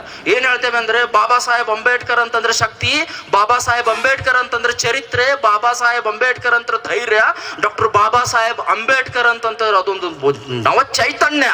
Doctor Baba Saheb ಎಲ್ಲದಕ್ಕೂ ಡಾಕ್ಟರ್ ಬಾಬಾ ಸಾಹೇಬ್ ಅಂಬೇಡ್ಕರ್. ನನಗಂತೂ ಟು ಬಿ ಫ್ರಾಂಕ್ ಹೇಳ್ತೇನೆ, ಬಾಬಾ ಸಾಹೇಬ್ರ ಅಂದ್ರೆ ಬ್ಲಡ್ ಕೂಡ ಗದಗದ ಕುದೀತಿತ್ತು ನಮ್ದು ಆಕ್ಚುಲಿ. ಯಾಕಂದ್ರೆ ನಾವು ಇವತ್ತು ಇಲ್ಲಿ ನಿಂತಿದ್ದೇವೆ ಅಂತಂದ್ರೆ because of doctor Baba Saheb Ambedkar. Ambedkar ಅವರು ಒಬ್ರು ಇಲ್ಲ ಅಂತಾರೆ ನೋಡ್ರಿ. ಇನ್ನೊಂದು ದೃಷ್ಟಾಂತ ಹೇಳಕ್ ಇಷ್ಟಪಡ್ತೇನೆ ನಾನು. ಅಮೆರಿಕ ಸಂವಿಧಾನದಲ್ಲಿ BN ರಾವ್ ಅವರು ಹೇಳ್ತಾರೆ. BN ರಾವ್ ಅವರು ಅಮೆರಿಕ ಹೋದಾಗ ಅಮೆರಿಕ ದೇಶದ ಸಂವಿಧಾನದಲ್ಲಿ ಏನಾದ್ರೂ ಮೋಡಿಫಿಕೇಶನ್ ಮಾಡ್ಬೇಕಾ, if you want to make any modification in our American constitution ಅಂತ ಅಲ್ಲಿ ಪ್ರಜೆಗಳು ಕೇಳಿದಾಗ BN ರಾವ್ ಅವರು ಹೇಳ್ತಾರೆ ಇದಕ್ಕೆ ಸೂಟೇಬಲ್ ವ್ಯಕ್ತಿ ಯಾರು? Doctor BR Ambedkar. ಸೊ ಅವ್ರು ಏನ್ ಹೇಳ್ತಾರೆ ಅಂದ್ರೆ ಅಮೆರಿಕ ದೇಶದ ಸುಪ್ರೀಂ ಕೋರ್ಟಿನ ನ್ಯಾಯಾಧೀಶರು ಏನ್ ಹೇಳ್ತಾರೆ ಅಂತಂದ್ರೆ, if there is a provision to elect Indian person to our supreme court, ಅವರ ದೇಶದ ಸುಪ್ರೀಂ ಕೋರ್ಟಿಗೆ ಭಾರತೀಯ ಪ್ರಜೆಯನ್ನ ಆಯ್ಕೆ ಮಾಡುವ ಪ್ರಾವಿಷನ್ ಇದ್ರೆ definitely they will elect doctor Baba Saheb Ambedkar. ನೋಡ್ರಿ ಎಷ್ಟು ಪ್ರಾವೀಣ್ಯತೆ. ಅವ್ರ ದೇಶದ ಸಂವಿಧಾನ ಅವ್ರಿಗೆ ಗೊತ್ತಿಲ್ಲ, ಅದರ ಸಂವಿಧಾನ ತಿಳ್ಕೊಂತ ಬಾಬಾ ಸಾಹೇಬ್ ಅಂಬೇಡ್ಕರ್ ನೋಡ್ರಿ ಇಂಡಿಯನ್ ನಮ್ಮ ದೇಶದಲ್ಲಿ ಇದ್ಕೊಂಡೆ ಅವ್ರ ದೇಶದ ಸಂವಿಧಾನ ಬಗ್ಗೆ ತಿಳ್ಕೊಂತಾರೆ ಅಂತಂದ್ರೆ ವಾಟ್ ಅ ಗ್ರೇಟ್ ಪರ್ಸನಾಲಿಟಿ ಅಲ್ವಾ. ಸೊ ಡಾಕ್ಟರ್ ಬಾಬಾ ಸಾಹೇಬ್ ಅಂಬೇಡ್ಕರ್ ಅವರು ಹೇಳ್ತಾರೆ, ಈಜಿಪ್ಟ್ ದೇಶದಲ್ಲಿ ಕ್ರೂರವಾದ ಅಸಹ್ಯವಾದ ದಾಸ್ಯಕ್ಕೊಳಗಾದ ಅವಸಾನವಾಗುತ್ತಿದ್ದ ತನ್ನ ಪ್ರಜೆಗಳನ್ನು ಸ್ವತಂತ್ರ ರಾಜ್ಯವಾದ ಪ್ಯಾಲೆಸ್ತೈನ್ಗೆ ಕರ್ಕೊಂಡು ಹೋದಂತ ಮೊಸಸಿದಾರಲ್ವಾ, ಹಾಗೆ ನನ್ನ ದೇಶದ ಜನರನ್ನು ಸ್ವತಂತ್ರ ಮತ್ತು ಸಮಾನತೆ ಇರತಕ್ಕಂಥ ರಾಜ್ಯಕ್ಕೆ ಕರೆದೊಯ್ಯುವುದು ನನ್ನ ಜವಾಬ್ದಾರಿ. ಸೊ ಹಾಗಾಗಿ ನನ್ನ ಜನಗಳು ಏನ್ ಮಾಡ್ಬೇಕು ಅಂತಂದ್ರೆ ಅನಿವಾರ್ಯವಾಗಿ ಸಾಮಾಜಿಕ ವಿಪ್ಲವ ಶಂಕವನ್ನು ಮೊಳಗಿಸಬೇಕು, ಇಡೀ ಮಾನವ ಜನಾಂಗವೇ ಕಣ್ತೆರೆಯುವಂತೆ ವಿಪ್ಲವ ಜ್ಯೋತಿಗಳನ್ನ ಬೆಳಗಿಸ್ಬೇಕಂತ ಹೇಳ್ತಾರೆ. ಸೊ ನಿಮ್ಮ ಜೀವನದ ಒಳಿತು ಕೆಡುಕುಗಳು, ನೀವು ಹುಟ್ಟಿರೋದು ಅಥವಾ ನಮ್ಮ ಜೀವನನೇ ಇಷ್ಟೇ, ನಾವು ಬಂದಿರೋದೇ ಇಷ್ಟೇ, ದೇವರು ನಮ್ಮ ಹಿಂದಿನ ಕಾಲದ ಹಣೆ ಬರ ಇಷ್ಟೇ ಅಂತ ಅನ್ಕೊಂಡ್ರೆ ನಿಜವಾಗ್ಲೂ ಹೇಳ್ತೇನೆ, ನಮ್ಮ ದಟ್ಟ ದಾರಿದ್ರ್ಯಕ್ಕೆ ದೇವರು ಕಾರಣ ಅಲ್ಲ. ದೇವರ ಅಲ್ಲ, ಮತ್ತೆ ನಮ್ಮನ್ನ ದರಿದ್ರದಲ್ಲಿ ಇಟ್ಟು ತಾನು ದೇವಾಲಯದಲ್ಲಿ ನಾವು ದೇವ್ರೇನ್ರಿ? ಸ್ವಲ್ಪ ಥಿಂಕ್ ಮಾಡ್ರಿ ನೀವು. ಏನು ಅಂತಂದ್ರೆ ಸ್ವಲ್ಪ ನನ್ನ ಮಾತುಗಳು ಬಹಳ ಕಠೋರವಾಗಿರ್ತಾವ. ಯಾಕೆ ಅಂತಂದ್ರೆ ನಾವೇನು ಥಿಂಕ್ ಮಾಡ್ತೇವೆ, ಆ ದೇವರು ಈ ದೇವರು ಮೂಢನಂಬಿಕೆಗಳಲ್ಲೇ ಇನ್ನೂ ಬದುಕ್ತೇವೆ. 21ನೇ ಶತಮಾನದಲ್ಲಿ ಇದೀವ್ರಿ ನಾವು, ಇನ್ನೂ ಮೂಢನಂಬಿಕೆ ಜಾಡಿನಿಂದ ಹೊರಗೆ ಬಂದಿಲ್ಲ ಅಂತಂದ್ರೆ ಶೇಮ್ ಆನ್ ಅಸ್ ಅಲ್ವಾ. ಡಾಕ್ಟರ್ ಬಾಬಾ ಸಾಹೇಬ್ ಅಂಬೇಡ್ಕರ್ ಹೇಳ್ತಾರೆ, ಇದೆಲ್ಲ ನಾವು ಏನು ಅದು ಸವರ್ಣೀಯರು ಮಾಡಿರ್ತಕ್ಕಂಥ ಪಿತೂರಿ. ಸೊ ಈ ಪಿತೂರಿನಿಂದ ನಾವು ಹೇಗೆ ಹೊರಗಡೆ ಬರಬೇಕು ಅಂತಂದ್ರೆ ದೇವಾಲಯಗಳನ್ನ ಪ್ರವೇಶಿಸೋದಲ್ಲ, ನಾವೇನ್ ಮಾಡಬೇಕು ಅಂತಂದ್ರೆ ಲೈಬ್ರರಿಗಳಿಗೆ ಹೋಗ್ಬೇಕು, ನಮ್ಮ ಮನೆಗಳಲ್ಲಿ ಪುಸ್ತಕಗಳನ್ನು ಇಡಬೇಕು, ಪುಸ್ತಕಗಳನ್ನು ಓದಿಸಬೇಕು, ನಮ್ಮ ಸಮಾಜದ ಮಕ್ಕಳಿಗೆ ನಾವು ಶಿಕ್ಷಣವನ್ನು ನೀಡಬೇಕು. The most 3 important pillars which have introduced by doctor Baba Saheb Ambedkar: B educated, B organised and B agitated ಅಂತ ಹೇಳ್ತಾರೆ. ಸೊ ಶಿಕ್ಷಣ ಪಡಿಬೇಕು, ಸಂಘಟಿತರಾಗಬೇಕು, ಅಥವಾ ಹೋರಾಟ ಏನು ಆರ್ಗನೈಸ್ಡ್ ಅಂದ್ರೆ ಸಂಘಟಿತರಾಗಬೇಕು, ಮತ್ತೆ ಅಜಿಟೇಟ್ ಅಂತಂದ್ರೆ ಹೋರಾಟ ಅಥವಾ ಚಳುವಳಿಗಳನ್ನ ಮಾಡಬೇಕು. ಚಳುವಳಿ ಅಂದ್ರೆ ಯುದ್ಧ ಮಾಡೋದಂದ್ರೆ ಹೋರಾಟ ಮಾಡೋದಂದ್ರೆ ಯುದ್ಧ ಮಾಡೋದಲ್ಲ. ಚಳುವಳಿ ಅಂತಂತಂದ್ರೆ ಏನು, ಅಸಮಾನತೆ, ಆರ್ಥಿಕ ಅಸಮಾನತೆ, ರಾಜಕೀಯ ಅಸಮಾನತೆ ಅಥವಾ ಸಾಮಾಜಿಕ ಅಸಮಾನತೆ ಇತ್ತಂದ್ರೆ ಅದರ ವಿರುದ್ಧ ನಾವು ಚಳುವಳಿಗೆ ಮಾಡಬೇಕು ಅಂತ ಡಾಕ್ಟರ್ ಬಾಬಾ ಸಾಹೇಬ್ ಅಂಬೇಡ್ಕರ್ ಅವರು ಹೇಳ್ತಾರೆ. ಸೊ ಇವಾಗ ಪ್ರಸ್ತುತ ರಾಜಕೀಯ ಮತ್ತು ಸಾಮಾಜಿಕ ಆರ್ಥಿಕ ಕ್ಷೇತ್ರಗಳಲ್ಲಿ ನಾವು ಚದುರಿ ಹೋಗ್ಬಿಟ್ಟಿದ್ದೇವ್ರಿ. ಸೊ ನಾವು ಪರಿಸ್ಥಿತಿ ಹೇಗೆ ಇರಲಿ, ನಾವು ಒಂದ್ಸಾರಿ ಏನಾಗಬೇಕು ಅಂತಂದ್ರೆ ಏಕತೆ, ಭ್ರಾತೃತ್ವ ಮನೋಭಾವನೆಯನ್ನು ಬೆಳೆಸ್ಕೊಂಡಾಗ ಜಗತ್ತಿನ ಯಾವ ಶಕ್ತಿಯೂ ಕೂಡ ನಮ್ಮನ್ನು ತಡೆಯೋ ತಾಕತ್ತಿಲ್ಲ. ಯಾಕೆ ಅಂತಂದ್ರೆ ಬಾಬಾ ಸಾಹೇಬ್ ಅಂಬೇಡ್ಕರ್ ಹೇಳ್ಬಿಟ್ಟಾರೆ, ಕಾನ್ಸ್ಟಿಟ್ಯೂಷನ್ ಇಂಡಿಯನ್ ಕಾನ್ಸ್ಟಿಟ್ಯೂಷನ್ ಎಷ್ಟು ಪವರ್ಫುಲ್ ಇದೆ ಅಂತಂದ್ರೆ ನೋಡ್ರಿ ಎಷ್ಟು ಪಿತೂರುಗಳು ನಡೀತಾ ಇದಾವ ಇತ್ತೀಚಿನ ದಿನಗಳಲ್ಲಿ, ಆದ್ರೂ ಕೂಡ ಏನು ಮಾಡಕ್ಕಾಗ್ತಿಲ್ಲ. ಸೊ ಆತ್ಮಾಭಿಮಾನದಿಂದ ಗೌರವಪೂರ್ವಕವಾಗಿ ಜೀವಿಸಲು ಕಷ್ಟಗಳು ಎದುರಿಸ್ಬೇಕಾಗ್ತೈತಿ. ಸೊ ಇವತ್ತಿನ ದಿನಗಳಲ್ಲಿ ನಾವು ಆರಾಮದಾಯಕ ಜೀವನ, ಸುಖ ಸಂತುಷ್ಟವಾಗಿ ಬದುಕಬೇಕಂತಂದ್ರೆ ನಾವು ಹೋರಾಟ ಮಾಡಲೇಬೇಕಾಗ್ತೈತಿ. ಅಂದ್ರೆ nothing is free in this world. ನಾನು ಇಲ್ಲೇ ಮನ್ಯಾಗ ಕೂತ್ಕೋತೇನೆ ನನಗೆಲ್ಲ ಸಿಗ್ಲಿ ಅಂತಂದ್ರೆ it is highly impossible. We have to make certain efforts to get certain things. ಆರ್ಥಿಕ, ರಾಜಕೀಯ, ಶಿಕ್ಷಣ ಕ್ಷೇತ್ರಗಳಲ್ಲಿ ನಾವು ಪ್ರಗತಿ ಸಾಧಿಸಲಿಲ್ಲ ಅಂತಂದ್ರೆ ನಮ್ಮ ಅಧೋಗತಿ ಕಟ್ಟಿಟ್ಟ ಬುದ್ಧಿ. ಸೊ ಭಾವನಾತ್ಮಕವಾಗಿರುವ ಯಾರಿಗಾಗಲಿ ಡಾಕ್ಟರ್ ಬಾಬಾ ಸಾಹೇಬ್ ಅಂಬೇಡ್ಕರ್ ಅವರ ಹೆಸರನ್ನು ಕೇಳಿದ ತಕ್ಷಣನೇ ಮೈಯೆಲ್ಲ ಪುಳಕಿತವಾಗ್ತೈತಿ, ಪ್ರಫುಲ್ಲತೆ ಬರ್ತೈತಿ. ಬೇಕಾದ್ರೆ ನೋಡ್ರಿ ನೀವು ಒಂದ್ಸಾರಿ ಡಾಕ್ಟರ್ ಬಾಬಾ ಸಾಹೇಬ್ ಅಂಬೇಡ್ಕರ್ ಒಂದು ಕ್ಲಿಯರ್ ಪಿಕ್ಚರ್ ಬರ್ತೈತಿ ನಮ್ಮ ಮುಂದೆ ಅಲ್ಲ. ಎಷ್ಟು ಧನ್ಯತಾ ಭಾವ, ಎಷ್ಟು ಮೈ ಮನಸ್ಸು ನವಿರೇಳಿಸುವ ಚೈತನ್ಯ. ಸೊ ಹಾಗಾಗಿ ಅಂಬೇಡ್ಕರ್ ಎಂದರೆ ಪ್ರತಿಯೊಬ್ಬರಿಗೂ ತಮ್ಮ ಹಕ್ಕುಗಳನ್ನು ನೆನಪಿಸಿದ ಮಹಾನ್ ನಾಯಕನ ಹೆಸರು. ಸೊ ಇಡೀ ದೇಶ ಅಂಬೇಡ್ಕರ್ ಅವರನ್ನು ಮರೆಯೋದಕ್ಕೆ ಸಾಧ್ಯನೇ ಇಲ್ಲ. ಸೊ ಹೀಗಾಗಿ ಭವ್ಯ ಭಾರತದ ಕನಸನ್ನು ಕಂಡು ಡಾಕ್ಟರ್ ಬಾಬಾ ಸಾಹೇಬ್ ಅಂಬೇಡ್ಕರ್ ಅವರ ಆಶಯವನ್ನು ಕನಸನ್ನು ನನಸುವುದು ಸಂವಿಧಾನದ ಪಾವಿತ್ರ್ಯತೆಯನ್ನು ಕಾಪಾಡುವುದು ಎಲ್ಲರ ಕರ್ತವ್ಯವಾಗಿರುತ್ತದೆ. ಸೊ ಇಲ್ಲಿವರೆಗೆ ನನ್ನನ್ನು ಕರೆಸಿ ಒಂದೆರಡು ಮಾತನಾಡಲು ಅವಕಾಶ ನೀಡಿದ್ದಕ್ಕಾಗಿ ಎಲ್ಲರಿಗೂ ಕೂಡ ನನ್ನ ಹೃದಯಪೂರ್ವಕ ನಮನಗಳನ್ನು ಸಲ್ಲಿಸ್ತೇನೆ. ಜೈ ಭೀಮ್, ಜೈ Bharat. Thank you very much.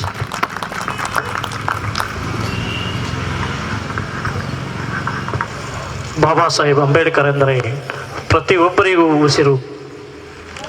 Baba Saheb ಹಾಕೊಟ್ಟಂತ ಮಾರ್ಗದಲ್ಲಿ ಇವತ್ತು ಇಡೀ ಜಗತ್ತು ನಿಂತಿದೆ ಅಂತ ವಿಸ್ತಾರವಾಗಿ ಹೇಳಿಕೊಟ್ಟಂತ ಶಂಕರ್ ಸರ್ ಅವರಿಗೆ ಜೋರಾಗಿ ಚಪ್ಪಾಳೆ ಮೂಲಕ ಅವರಿಗೆ ಅಭಿನಂದಿಸುವ.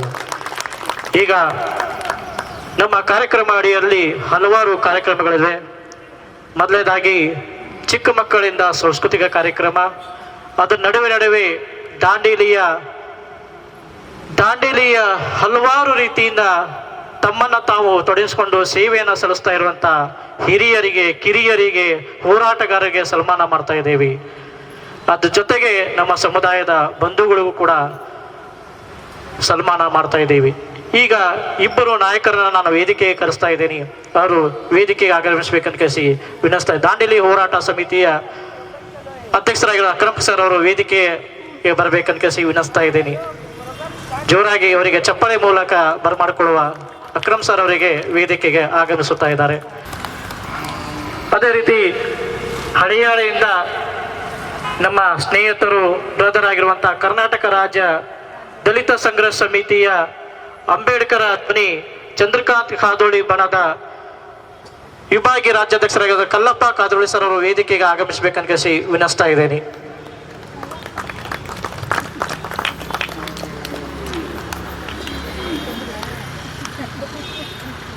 ಇವರನ್ನ ಬಸವರಾಜ್ ಅವರು ಕಲ್ಲಪ್ಪ ಸರ್ ಅವರಿಗೆ ಹೂಗುಚ್ಛ ಕೊಡುವ ಮೂಲಕ ಅವ್ರನ್ನ ಸ್ವಾಗತಿಸಬೇಕಂತ ಕೇಳಿಸಿ ವಿನಸ್ತಾ ಇದ್ದೀನಿ.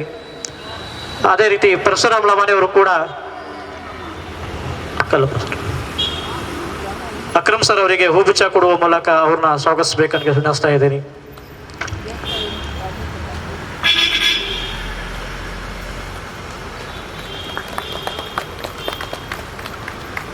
ಸಮಯ ಅಭಾವ ಇರುವುದರಿಂದ ಚಿಕ್ಕ ಮಕ್ಕಳ ಕಾರ್ಯಕ್ರಮವೂ ಕೂಡ ಅತಿಯಾಗಿ ಚೆನ್ನಾಗಿ ಕಾಣುತ್ತೆ. ಸಾಂಸ್ಕೃತಿಕ ಕಾರ್ಯಕ್ರಮ ಹಾಗೂ ಉತ್ಸವ ಅಂತ ಹೇಳಿದ್ರೆ ಮಕ್ಕಳಿಂದ ನಡೀತಿರುವ ಕಾರ್ಯಕ್ರಮಕ್ಕೆ ಉತ್ಸವ ಅಂತಾರೆ. ಆ ಉತ್ಸವ ಕಾರ್ಯಕ್ರಮಕ್ಕೆ ನಮ್ಮ ಚಿಕ್ಕ ಮಕ್ಕಳು ಬಹಳಷ್ಟು ಜನ ಬಂದಿದ್ದಾರೆ. ಅವರಿಂದ ನಾವು ಕೂಡ ಕಾರ್ಯಕ್ರಮನ ಸ್ವಾಗತಿಸ್ತಾ ಬಂದಿದ್ದೇವೆ. ಅದ್ರ ಜೊಡವೆ ಒಂದು ಜಯನ್ ಕೊಲ್ಲುವಾದನ ಮೂಲಕ ತಮ್ಮ ಕಾರ್ಯಕ್ರಮವನ್ನು ಚಾಲನೆ ನೀಡಬೇಕಂತ ಕೇಳಿಸಿ ಜಯಂತ್ ಅವರಿಗೆ ವೇದಿಕೆಗೆ ಬರಮಾಡಿಕೊಳ್ತಾ ಇದ್ದೀವಿ. ಜೋರಾಗಿ ಚಪ್ಪಾಳೆ ಮೂಲಕ ಕೊಳಲು ವಾದನ.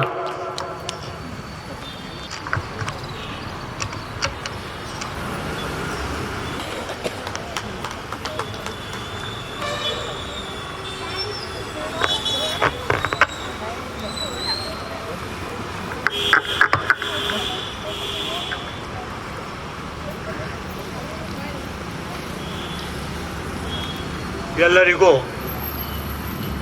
ಶುಭ ಸಂಜೆ. ಇವತ್ತು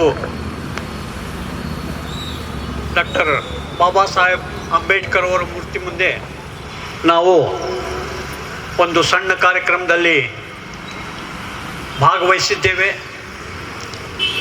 ಕನಿಷ್ಠ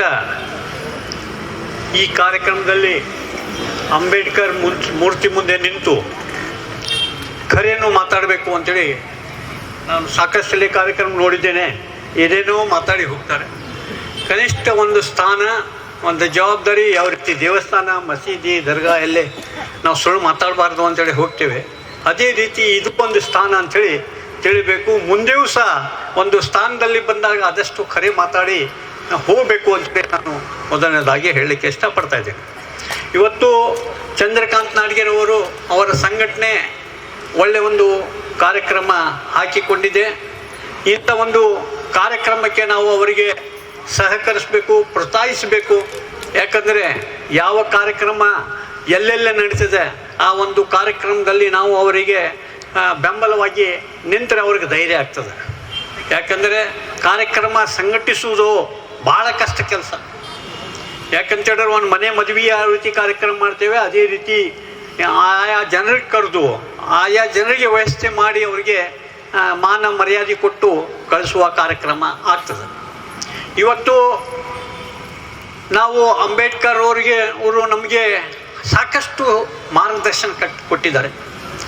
ನಾವು ಸಣ್ಣ ಪುಟ್ಟ ವಿಷಯದ ಬೆಲೆಗೆ ನಮ್ಮ ಮುಂದೆ ಇರುವಂಥ ವಿಷಯದ ಬಗ್ಗೆ ಮಾತ್ರ ಮಾತಾಡಿದರೆ ನಿಮ್ಗೆ ಅರ್ಥ ಆಗ್ಬೋದು.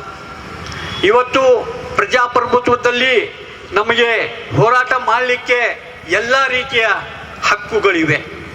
ಆದರೆ ಆ ಹಕ್ಕುಗಳನ್ನು ಮೊಟಕುಗೊಳಿಸಲಿಕ್ಕೆ ಒಂದು ತಂಡ ಮುಂದೆ ರೆಡಿ ಇರ್ತದೆ. ಯಾವ ರೀತಿ ಈ ಹೋರಾಟ ಮುರಿಬೇಕು, ಯಾವ ರೀತಿ ಈ ಸಂಘಟನೆ ಮುರಿಬೇಕು, ಯಾವ ರೀತಿ ಇವರ ಕಾರ್ಯಕ್ರಮಕ್ಕೆ ಅಡ್ಡಿಪಡಿಸಬೇಕು ಅನ್ನುವ ಒಂದು ಗುಂಪು ಒಂದು ಕಡೆ ಕೆಲಸ ಮಾಡ್ತದೆ. ನಾನು 1981ರಿಂದ ಸತತವಾಗಿ ಹೋರಾಟ ಮಾಡ್ತಾ ಬಂದೇನೆ. ನಾವು ಮೊದಲು 81, 82, 83ರಲ್ಲಿ ಹೋರಾಟ ಮಾಡ್ತಿದ್ವಿ ನಮ್ಮ ಸ್ವಾರ್ಥ ಸಲುವಾಗಿ. ಸ್ವಾರ್ಥ ಅಂದರೆ ನಮ್ಮ ಪಗಾರ ಹೆಚ್ಚಿಗೆ ಬೇಕು, ಬೋನಸ್ ಬೇಕು, ನಮಗೆ ಸವಲತ್ತು ಬೇಕು ಅಂತೇಳಿ. ಆದರೆ ಹಂತವಾಗಿ ಇವತ್ತು ಸಮಾಜದಲ್ಲಿ ಏನು ಅನ್ಯಾಯ ಆಗ್ತದೆ, ತಪ್ಪು ಏನಾಗ್ತಾ ಇದೆ, ಅದನ್ನು ಪ್ರತಿಭಟಿಸಲಿಕ್ಕೆ ಇವತ್ತು ಸಂಘಟಿತರಾಗಿ ಧೈರ್ಯವಾಗಿ ನಾವು ಎದುರಿಸಲಿಕ್ಕೆ ಹೋರಾಟ ಮಾಡುವ ಪರಿಸ್ಥಿತಿ ಇದೆ. ಇವತ್ತು ನಾವು ನೋಡ್ತಾ ಇದ್ದೇವೆ, ಎಲ್ಲಿ ನೋಡಿದರೆ ಅನ್ಯಾಯ, ಭ್ರಷ್ಟಾಚಾರ, ಯಾರಿಗೆ ಯಾವ ರೀತಿ ಕಬ್ಜೆ ಆಗಬೇಕು, ಯಾವ ರೀತಿ ಯಾರಿಗೆ ಒಂದು ತೊಂದರೆ ಕೊಡಬೇಕು ಅನ್ನುವ ವಿಚಾರ ಮಾಡುವ ಕೆಲವೇ ಜನ ಅವರೇ ತಮ್ಮ ಎಲ್ಲ ರೀತಿಯಲ್ಲಿ ಇವತ್ತು ಆಟ ನಡೆಸ್ತಾ ಇದ್ದಾರೆ. ಇವತ್ತು ನಾವು ಬಹಳ ದುಃಖದಿಂದ ಹೇಳಬೇಕಂದ್ರೆ ದಾಂಡೇಲಿಯಲ್ಲಿ ಪ್ರತಿಯೊಂದು ಇದರಲ್ಲಿ ಕಾನೂನು ಬಾಹಿರವಾಗಿ ಕೆಲಸ ನಡೆದರೂ ಸಹ ಅದಕ್ಕೆ ಯಾರೂ ಮಾತನಾಡುವುದಿಲ್ಲ. ನೀವು ಕಾನೂನು ಬಗ್ಗೆ ಮಾತಾಡಿದ್ರೆ ಅಂಬೇಡ್ಕರ್ ಅವರು ಹಾಕಿಕೊಟ್ಟ ಮಾರ್ಗದರ್ಶನದಲ್ಲಿ ನೀವು ನಡೀತಾ ಇದ್ದೀರಿ, ನಿಮಗೆ ಯಾವ ರೀತಿ ಹೊಡೆಯಬೇಕು, ನಿಮ್ಮ ಸಂಘಟನೆ ಯಾವ ರೀತಿ ಮುರಿಬೇಕು, ನಿಮಗೆ ಯಾವ ರೀತಿ ತೊಂದರೆ ಕೊಡಬೇಕು ಅನ್ನೋ ವಿಚಾರ ಮಾಡುವ 4-5 ಜನನೇ ಇರ್ತಾರೆ.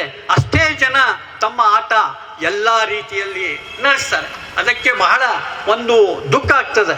ನಾವು ನಮ್ಮ ಈ ನಗರ ಕಾರ್ಮಿಕ ನಗರ, ಬಡವರ ನಗರ, ಇಲ್ಲಿ ಅನೇಕ ರೀತಿಯ ಸಮಸ್ಯೆಗಳಿವೆ. ನೀವು ಒಂದು ಕಡೆ ವಿಚಾರ ಮಾಡಿದರೆ ಉದ್ಯೋಗ ಇಲ್ಲ, ಇಲ್ಲಿ ನಿರುದ್ಯೋಗಿಗಳ ಸಂಖ್ಯೆ ಬೆಳೆದಿದೆ. ಒಂದು ಕಡೆ ಕಾರ್ಮಿಕರಿಗೆ ಅನ್ಯಾಯ ಆದರೆ ಅದನ್ನು ಮಾತಾಡಲಿಕ್ಕೆ ನಿಮ್ಗೆ ಧೈರ್ಯ ಇರುವುದಿಲ್ಲ. ಯಾಕೆಂದರೆ ಸಂಪೂರ್ಣವಾಗಿ ಆಡಳಿತ ವರ್ಗದ ಜೊತೆ ಆಡಳಿತ ನಡೆಸುವರು ಅವರು ಹಿಂದಿರ್ತಾರೆ. ಇಂಥ ಒಂದು ಪರಿಸ್ಥಿತಿಯಲ್ಲಿ ಸಂಘಟಿತರಾಗಿ ಹೋರಾಟ ಮಾಡಬೇಕಾದ್ರೆ ಬಹಳಷ್ಟು ಕಷ್ಟಗಳಿವೆ. ಇವತ್ತು ನಾವು ದಾಂಡೇಲಿಯ ಅನೇಕ ವಿಷಯಗಳ ಬಗ್ಗೆ ಮಾತನಾಡಲಿಕ್ಕೆ ವಿಚಾರ ಮಾಡಬೇಕಾಗ್ತದೆ. ಇವತ್ತು ಒಂದು ಉದಾಹರಣೆಗೆ ದಾಂಡೇಲಿಯಲ್ಲಿ G+2 ಯೋಜನೆ, ಈ ಯೋಜನೆ ಕಳೆದ 13 ವರ್ಷದಿಂದ ನಡೀತಾ ಇದೆ. ಆದರೆ ಇವತ್ತಿನವರೆಗೂ ಸಹ ಆ ಯೋಜನೆಗೆ ಬಗ್ಗೆ ಪರಿಪೂರ್ಣವಾಗಿ ಇವತ್ತು ಕೆಲಸ ಮಾಡ್ತಾ ಇಲ್ಲ. ಇವತ್ತು ನಾವು ಪೇಪರ್ದಲ್ಲಿ ಓದಿದೆ, ಇದು 5ನೇ ಒಂದು ಒಳ್ಳೆ ನಗರಸಭೆ, 5ನೇ ನಗರಸಭೆ ಅಂತೇಳಿ ಒಂದು ಪ್ರಶಂಸೆ ಸಿಕ್ಕಿದೆ ಅಂತೆ. ಬಹಳ ದುಃಖದಿಂದ ಹೇಳ್ತಾ ಇದ್ದೇನೆ, ಇಡೀ ಜಿಲ್ಲೆಯಲ್ಲಿ ಇಲ್ಲಿರುವ ಭ್ರಷ್ಟಾಚಾರ, ಇಲ್ಲಿರುವ ಅತಿಕ್ರಮ, ಇಲ್ಲಿರುವ ಕಾನೂನು ಬಾಹಿರವಾದ ಏನು ಕೆಲಸ ನಡೀತದೆ ಇಡೀ ಜಿಲ್ಲೆಯಲ್ಲಿ ಎಲ್ಲಿ ನೋಡಿದಿಲ್ಲ. ಎಲ್ಲ ಅಧಿಕಾರಿಗಳು ಸುಳ್ಳು ಹೇಳ್ತಾರೆ. ಇವತ್ತೊಂದು ಮಾತಾಡ್ತಾರೆ, ಒಂದು 10 ನಿಮಿಷ ಮತ್ತೊಂದು ಮಾತಾಡ್ತಾರೆ. ನಾವು ಈ G+2 ಮತ್ತು ಗೃಹ ನಿರ್ಮಾಣ ಮಂಡಳಿಯ ಮನೆ ಬಗ್ಗೆ ನೋಡಿದ್ವಿ. ಪ್ರತಿಯೊಂದು ಅಧಿಕಾರಿ ಒಂದು 5 ನಿಮಿಷದಲ್ಲಿ ಒಂದು ಮಾತು ಚೇಂಜ್ ಆಗ್ತದೆ. ಇಂಥ ಪರಿಸ್ಥಿತಿ ಇವತ್ತು ದಾಂಡೇಲಿ ಇದೆ. ಆದರೆ ನಾವು ಜನರಿಗೆ ಕರೆದ್ರೆ, ನಮ್ಮ ಜೊತೆ ಬರ್ರಿ ಅಂತ ಹೇಳಿದರೆ, ನಮ್ಮ ಜೊತೆ ಹೋರಾಟಕ್ಕೆ ಇಳ್ರಿ ಅಂತ ಹೇಳಿದ್ರೆ, ಅದನ್ನು ಡೈವರ್ಟ್ ಮಾಡಲಿಕ್ಕೆ ಒಂದು ಗುಂಪು ಇರ್ತದೆ. ಒಂದು ಗುಂಪು ಅದನ್ನು ಯಾವ ರೀತಿ ಹೊಡಿಬೇಕು ಅಂತೇಳಿ ವಿಚಾರ ಮಾಡ್ತದೆ. ಇವತ್ತು ನೀವು ಇಲ್ಲೇ ಹೇಳ್ರಿ, ಯಾರಾದರೂ ಬಡವ ಅತಿಕ್ರಮಣ ಮಾಡಿದ್ದಿದ್ರೆ ತೋರಿಸ್ರಿ. ಯಾರಾದರೂ ಬಡವ ತನಗೆ ಕೆಲಸ ಇಲ್ಲ, ಉದ್ಯೋಗ ಇಲ್ಲ, ಒಂದು ಸಣ್ಣ ಜೋಪಡಿ ಹಾಕಿ ಅಥವಾ ಬೀದಿ ವ್ಯಾಪಾರ ಮಾಡ್ತಾ ಇರುವಂತ ಅತಿಕ್ರಮಣ ಮಾಡ್ತಾನೆ ಇಲ್ಲ. ಈ ಅತಿಕ್ರಮಣ ಯಾರು ಮಾಡ್ತಾರಿಲ್ಲಿ? ಕೋಟ್ಯಾಧಿಪತಿಗಳು. ನನ್ನ ಹತ್ರ ಕೋಟಿ ಇದೆ, 10 ಲಕ್ಷ ರೂಪಾಯಿ ಕೊಡ್ತೇನೆ, ಇಲ್ಲಿ ಜಾಗ ಕೊಡು, 10 ಲಕ್ಷ ರೂಪಾಯಿ ಕೊಡ್ತೇನೆ, ಇಲ್ಲಿ ಜಾಗ ಕೊಡು ಅನ್ನುವ ಒಂದು ವ್ಯಾಪಾರ ನಡೆಸುವ ಇವತ್ತು ದಾಂಡೇಲಿ ಪರಿಸ್ಥಿತಿ ಇದೆ. ಇಂಥ ಒಂದು ಪರಿಸ್ಥಿತಿಯಲ್ಲಿ ನಾವು ಇವರಿಗೆ ಯಾವ ರೀತಿ ಎದುರಿಸಬೇಕಂದ್ರೆ, ನಾವು ಕಾನೂನುಬದ್ಧವಾಗಿ ಇವತ್ತು ಅಂಬೇಡ್ಕರ್ ಅವರು ಹಾಕಿಕೊಟ್ಟಿರುವ ಮಾರ್ಗದರ್ಶನ, ಅವರ ಹಾಕಿಕೊಟ್ಟಿರುವ ದಾರಿ, ಆ ದಾರಿಯನ್ನು ಗಟ್ಟಿಯಾಗಿ ಹಿಡಿದು ಹೋರಾಟ ಮಾಡಬೇಕಾಗಿದೆ. ನಾವು ಇವತ್ತು ಪ್ರತಿಭಟನೆ ಮಾಡಲಿಕ್ಕೆ ನಮಗೆ ರೈಟ್ಸ್ ಇಲ್ಲ. ಒಂದಾನೊಂದು ವೇಳೆ ನಗರಸಭೆಯಲ್ಲಿ ಏನಾದರೂ ಅನ್ಯಾಯ ಆದರೆ ನಗರಸಭೆ ಮುಂದೆ ನೀವು ಪ್ರತಿಭಟನೆ ಮಾಡಲಿಕ್ಕಿಲ್ಲ. ನೀವು ಎಲ್ಲೇ ಮಾಡಬೇಕು? ಸುಭಾಷ್ ನಗರ್ ಸ್ಟೇಡಿಯಂದಲ್ಲಿ ಮಾಡಬೇಕು. ಇಡೀ ಜಿಲ್ಲೆಯಲ್ಲಿ ಒಂದಿದ್ರೆ ದಾಂಡೇಲಿಗೆ ಒಂದಿದೆ. ಇಂಥ ಪರಿಸ್ಥಿತಿಯಲ್ಲಿ ಆದರೂ ಸಹ ನಾವು ಸತತವಾಗಿ ಹೋರಾಟ ಮಾಡ್ತಾ ಇದ್ದೇವೆ. ಸತತವಾಗಿ ಈ ಒಂದು ವಿಷಯಗಳು ಏನು ಬಡವರಿಗೆ ಸಂಬಂಧಪಟ್ಟ ಏನು ಇವತ್ತು ದುಡ್ಡು ತುಂಬಿ ತಮಗೆ ಏನು ಅನ್ಯಾಯ ಆಗಿದೆ ಅದನ್ನು ಹೇಳ್ತಾ ಇರುವ ಅವ್ರ ಜೊತೆ ನಾವು ನಿಂತು ಇವತ್ತು ಹೋರಾಟ ಮಾಡ್ತಾ ಇದ್ದೇವೆ. ಕೆಲವು ಜನ ಬರಲಿಕ್ಕೆ ಇಂಟ್ರೆಸ್ಟ್ ಇಲ್ಲ, ದುಡ್ಡು ತುಂಬಿದ್ದಾರೆ, ಏನೇನೋ ಪ್ರೆಷರ್ ಇದೆ, ಯಾರು ಒತ್ತಾಯ ಹಾಕ್ತಾರೆ, ಈ ಒಂದು ವಿಚಾರದಿಂದ ಹಿಂಜರಿತಾರೆ. ಆದರೆ ಆ ರೀತಿ ಆದರೆ ಇನ್ನೂ 30 ವರ್ಷ ಆದರೂ ಸಹ ಈ G+2 ಯೋಜನೆ ಮುಗಿಯುವುದಿಲ್ಲ. ಇವತ್ತು G+2 ಯೋಜನೆ ಬಗ್ಗೆ ಮಾತಾಡಲಿಕ್ಕೆ ಯಾವುದೇ ರಾಜಕೀಯ ಪಕ್ಷಕ್ಕೆ ಇವತ್ತು ಧೈರ್ಯ ಇಲ್ಲ. ಯಾರೂ ಇವತ್ತು ಹೇಳ್ತಾ ಇಲ್ಲ ಇದು ಅನ್ಯಾಯ ಆಗಿದೆ, ಬಡವರಿಗೆ ಅನ್ಯಾಯ ಆಗಿದೆ, ಕಾರ್ಮಿಕರಿಗೆ ಅನ್ಯಾಯ ಆಗಿದೆ, ಇವರಿಗೆ ನ್ಯಾಯ ಒದಗಿಸ್ಕೊಡ್ರಿ ಅಂತೇಳಿ ಹೇಳಲಿಕ್ಕೆ ಧೈರ್ಯ ಇಲ್ಲ. ಕಾರಣ ಏನಂತ ಹೇಳಿದ್ರೆ ತಮ್ಮ ದಿನನಿತ್ಯದ ಚಟುವಟಿಕೆ ನಡೆಯುವುದಿಲ್ಲ ಅಂತೇಳಿ ವಿಚಾರ ಮಾಡ್ತಿರ್ಬೇಕು. ಆದರೆ ಅದು ತಪ್ಪು. ಇವತ್ತು G+2 ಯೋಜನೆಯಲ್ಲಿ ಇರುವ ಮುಸ್ಲಿಂ ಇದ್ದಾರೆ, ಕ್ರಿಶ್ಚಿಯನ್ ಇದ್ದಾರೆ, ಹಿಂದೂ ಇದ್ದಾರೆ, ಸಿಖ್ ಇದ್ದಾರೆ, ಎಲ್ಲ ಜಾತಿಯವರಿದ್ದಾರೆ, ಎಲ್ಲ ರಾಜಕೀಯ ಪಕ್ಷದವರಿದ್ದಾರೆ, ಕಾಂಗ್ರೆಸ್ದವರು ಇದ್ದಾರೆ, BJP ಅವರಿದ್ದಾರೆ, ಕಮ್ಯುನಿಸ್ಟ್ ಅವರಿದ್ದಾರೆ, JDS ದವರಿದ್ದಾರೆ. ಆ ನಾವನ್ನು ದುಡ್ಡು ತುಂಬುವಾಗ ನಾನು ಈ ಪಕ್ಷ ಅಂತೇಳಿ ಯಾರೂ ತುಂಬಿದ್ದಿಲ್ಲ. ದುಡ್ಡು ತುಂಬುವಾಗ ನಾನು ಇದೇ ಪಕ್ಷದವ ಅಂತೇಳಿ ತುಂಬಿದ್ದಿಲ್ಲ. ಅಥವಾ ಅರ್ಜಿ ತೆಗೆದುಕೊಳ್ಳುವಾಗ ಅರ್ಜಿ ಕಾಲ್ ಫಾರ್ ಮಾಡಿದಾಗ ಯಾರೂ ಹೇಳಿಲ್ಲ ನೀವು ಇದೇ ಪಕ್ಷದವರು ಕೊಡ್ರಿ ಅಂತೇಳಿ. ಇವತ್ತು ಇಂಥ ಒಂದು ಪರಿಸ್ಥಿತಿ ನಿರ್ಮಾಣ ಆಗಿದೆ. ಆ ಒಂದು 1100 ಜನ ಏನು ಚುನಾವಣೆ ಸಂದರ್ಭದಲ್ಲಿ ನಂಬರ್ ಕೊಟ್ಟು ಇವತ್ತು ಅವರಿಗೆ ಮೋಸ ಮಾಡಿದ್ದಾರೆ. ಇವತ್ತು ಅಂಬೇಡ್ಕರ್ ಮೂರ್ತಿ ಮುಂದೆ ನಾನು ನಿಂತು ಪ್ರತಿಜ್ಞೆ ಮಾಡ್ತೇನೆ, ಈ ಒಂದು ಹೋರಾಟ, ಈ ಯೋಜನೆ ಎಲ್ಲಿವರೆಗೂ ಮುಗಿಯುವುದಿಲ್ಲ. ಆ ಯೋಜನೆ ನಾವು ನಮ್ಮ ಹೋರಾಟ ಸಮಿತಿ ಎಲ್ಲ ಸಂಘಟನೆಗಳ ಜೊತೆ ಸೇರಿ ನಾವು ಸತತವಾಗಿ ಹೋರಾಟ ಮಾಡ್ತೇವೆ. ಇದನ್ನು ಪ್ರತಿಭಟನೆ ಮಾಡ್ತೇವೆ. ಮತ್ತು ನ್ಯಾಯವಾಗಿ ಇವತ್ತು ಏನು ಮನೆ ಬಡವರಿಗೆ ಸಿಗಬೇಕು, ಆ ಮನೆ ಸಿಗುವವರೆಗೆ ನಮ್ಮ ಹೋರಾಟ ಸತತವಾಗಿ ಇರ್ತದೆ. ಪ್ರತಿಯೊಬ್ಬರು ಹೋರಾಟದಲ್ಲಿ ಭಾಗವಹಿಸಬೇಕು ಅಂತೇಳಿ ನನ್ನ ಒಂದು ವಿನಂತಿ. ನನ್ನ ನೆನಪಿದೆ, ಈ ಹಿಂದೆ ನಾವು ಹೋರಾಟ ಯಾವುದಾದ್ರೂ ಮಾಡಬೇಕಾದ್ರೆ ಕಮ್ಯುನಿಸ್ಟ್ ಪಕ್ಷ ಇಲ್ಲಿ ಆಡಳಿತ ಇತ್ತು, ಒಂದು ಝಂಡಾ ಹಚ್ಚಿದ್ರೆ ಜನ ತನ್ನಿಂತ ಇವತ್ತು ಸಭೆ ಇದೆ ಅಂತೇಳಿ ಬರ್ತಿದ್ರು. ಇವತ್ತು ಮೆಸೇಜ್ ಹಾಕ್ರಿ, ಕಾಲ್ ಹಾಕ್ರಿ, ಬರಲಿಕ್ಕೆ ಟೈಮ್ ಇಲ್ಲ, ಓದಿ ಆಮೇಲೆ 2 ದಿವಸ ನಂತರ ಮೀಟಿಂಗ್ ಏನಾಯಿತು ಸರ್ ಅಂತೇಳಿ ಪ್ರಶ್ನೆ ಬರ್ತಾರೆ. ಇಂಥ ಪರಿಸ್ಥಿತಿ ಇದ್ದರೆ ಆಗುವುದಿಲ್ಲ, ಇನ್ನೂ ಅನ್ಯಾಯ ಹೆಚ್ಚಿಗೆ ಆಗ್ತದೆ. ಇವತ್ತು ನಿರುದ್ಯೋಗಿಗಳ ಎಷ್ಟು ಸಮಸ್ಯೆ ಇದೆ, ಇವರು ಎಷ್ಟೋ ಜನರಿಗೆ ಉದ್ಯೋಗ ಇಲ್ಲ, ಇವತ್ತು ಊರು ಬಿಟ್ಟು ಹೋಗ್ತಿದ್ದಾರೆ, ಅಂತ ಒಂದು ಪರಿಸ್ಥಿತಿ ಇದೆ. ನಾವು ಎಷ್ಟೋ ನಗರಗಳು ನೋಡಿದ್ದೇವೆ, ಆ ನಗರಗಳು ಪ್ರತಿದಿನ ಬೆಳೀತಾ ಹೋಗ್ತದೆ, ಜನಸಂಖ್ಯೆ ಬೆಳೀತಾ ಹೋಗ್ತದೆ. ಇವತ್ತು ನಮ್ಮ ಜನಸಂಖ್ಯೆ ಕಳೆದ 10 ವರ್ಷ ನೀವು ಎವರೇಜ್ ತೆಗಿರಿ ಕುಸಿತಾ ಬಂದಿದೆ. ಇಲ್ಲಿ ಅನೇಕ ಕೈಗಾರಿಕೆಗಳಿಗೂ ಮುಚ್ಚಿ ಹೋಗಿದೆ. ಈ ಹಿಂದೆ ಇಲ್ಲಿ ಗಾರ್ಮೆಂಟ್ ಕಂಪ್ನಿ ಪ್ರಾರಂಭ ಮಾಡ್ತೇವೆ ಅಂತೇಳಿ ಬಡವರಿಂದ ಒಂದು ಅರ್ಜಿ ತೆಗೆದುಕೊಂಡಿದ್ರು. ಏನಂತ ಹೇಳಿದ್ರೆ ಇಲ್ಲಿ ಒಂದು ಗಾರ್ಮೆಂಟ್ ಕಂಪ್ನಿ ಬರ್ತದ, ನಿಮಗೆ 10 ರಿಂದ 15 ಸಾವಿರ ಸ್ಯಾಲ್ರಿ ಸಿಗ್ತದ ಅಂತೇಳಿ ನಾನೇ ಸುಮಾರು 2,000 ಅರ್ಜಿ ರೆಡಿ ಮಾಡಿ ಕಳಿಸಿದೆ. ಇವತ್ತು ಕೈಗಾರಿಕೆನೂ ಇಲ್ಲ, ಅರ್ಜಿನೂ ಇಲ್ಲ, ಆ ನಿವೇಶನ ಅಷ್ಟೇ ಆ ಮಾಲೀಕರ ಒಂದು ಬಾಂಬೆ ಕಂಪ್ನಿಗೆ ಇವತ್ತು ಕೊಟ್ಟಿದ್ದಾರೆ. ಅದರ ಬಗ್ಗೆ ಯಾರೂ ಚಕಾರ ಶಬ್ದ ಎತ್ತುತ್ತಾ ಇಲ್ಲ. ಇಂಥ ಒಂದು ಗಂಭೀರ ಪರಿಸ್ಥಿತಿ ದಾಂಡೇಲಿ ಇದೆ, ಅಲ್ಲಿದೆ. ಯಾಕಂದರೆ ಇದೆಲ್ಲ ವಿಷಯ ನಾವು ಮಾತನಾಡಬಾರ್ದಿತ್ತು. ಯಾಕಂದರೆ ಬಹಳಷ್ಟು ಜನಗೆ ಸಂಬಂಧ ಇದೆ, ಗುರುತಿದೆ. ಅದಕ್ಕಾಗಿ ಅವರಿಗೆ ಮನವರಿಕೆ ಮಾಡಬೇಕು. ಇವತ್ತು ಚಂದ್ರಕಾಂತ್ ನಾಡಿಗೇರ್ ಅವರು ಒಂದು ವೇದಿಕೆ ನಿರ್ಮಾಣ ಮಾಡಿದ್ದಾರೆ.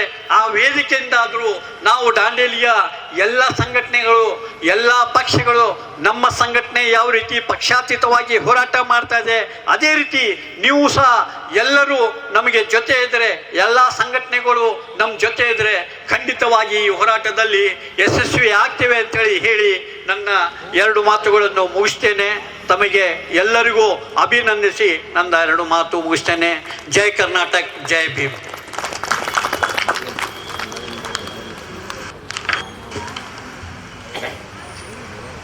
ಬಡವರಿಗಾಗಿ ದನಿ ಎತ್ತಿದಂಥ ನಾಯಕರ ಮಾತುಗಳನ್ನು ನೀವು ಕೇಳಿದಿರಿ. ಆಗಾಗಲೇ ಅವ್ರಿಗೆ ಹೇಳ್ದಂಗೆ ಈ ವೇದಿಕೆಯಲ್ಲಿ ನಾ ಇಷ್ಟೆಲ್ಲ ಹೇಳಬಾರ್ದಿತ್ತು, ಆದರೆ ಜನರಿಗೆ ಸಂಬಂಧಪಟ್ಟದಂಥ ವಿಷಯ ಇದೆ, ಆ ವಿಷಯ ಕುರಿತು ಜನರಿಗೆ ವಿಚಾರದಲ್ಲಿ ಇರಲಿ ಅಂತ ಹೇಳ್ತಾ ನಮ್ಮ ವೇದಿಕೆಯಲ್ಲಿ ತಮ್ಮ ನೋವುಗಳನ್ನು ಹಂಚಿಕೊಂಡು ದಾಂಡೇಲಿಯ ಸಮಸ್ತ ನಾಗರಿಕರಿಗೆ ಏನು ಸಂದೇಶನ ನೀಡಿದ್ದಾರೆ ಆ ಸಂದೇಶದಲ್ಲಿ ನಾವು ಕೂಡ ಇದ್ದೇವೆ.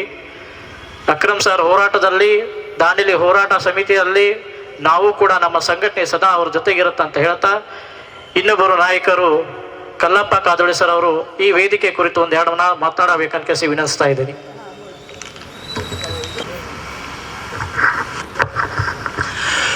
ಈ ಸಾಯಂಕಾಲದ ಹೊತ್ತಿನಲ್ಲಿ ಎಲ್ಲರಿಗೂ ನನ್ನ ಜೈ ಭೀಮ್ ನಮನಗಳನ್ನು ಸಲ್ಲಿಸುತ್ತಾ, ವೇದಿಕೆ ಮೇಲೆ ಆಸೀನರಿದ್ದಂಥ ಎಲ್ಲ ಗಣ್ಯಮಾನ್ಯರಿಗೂ ನನ್ನ ಆತ್ಮೀಯವಾಗಿ ನಾನು ಅಭಿನಂದಿಸುತ್ತೇನೆ.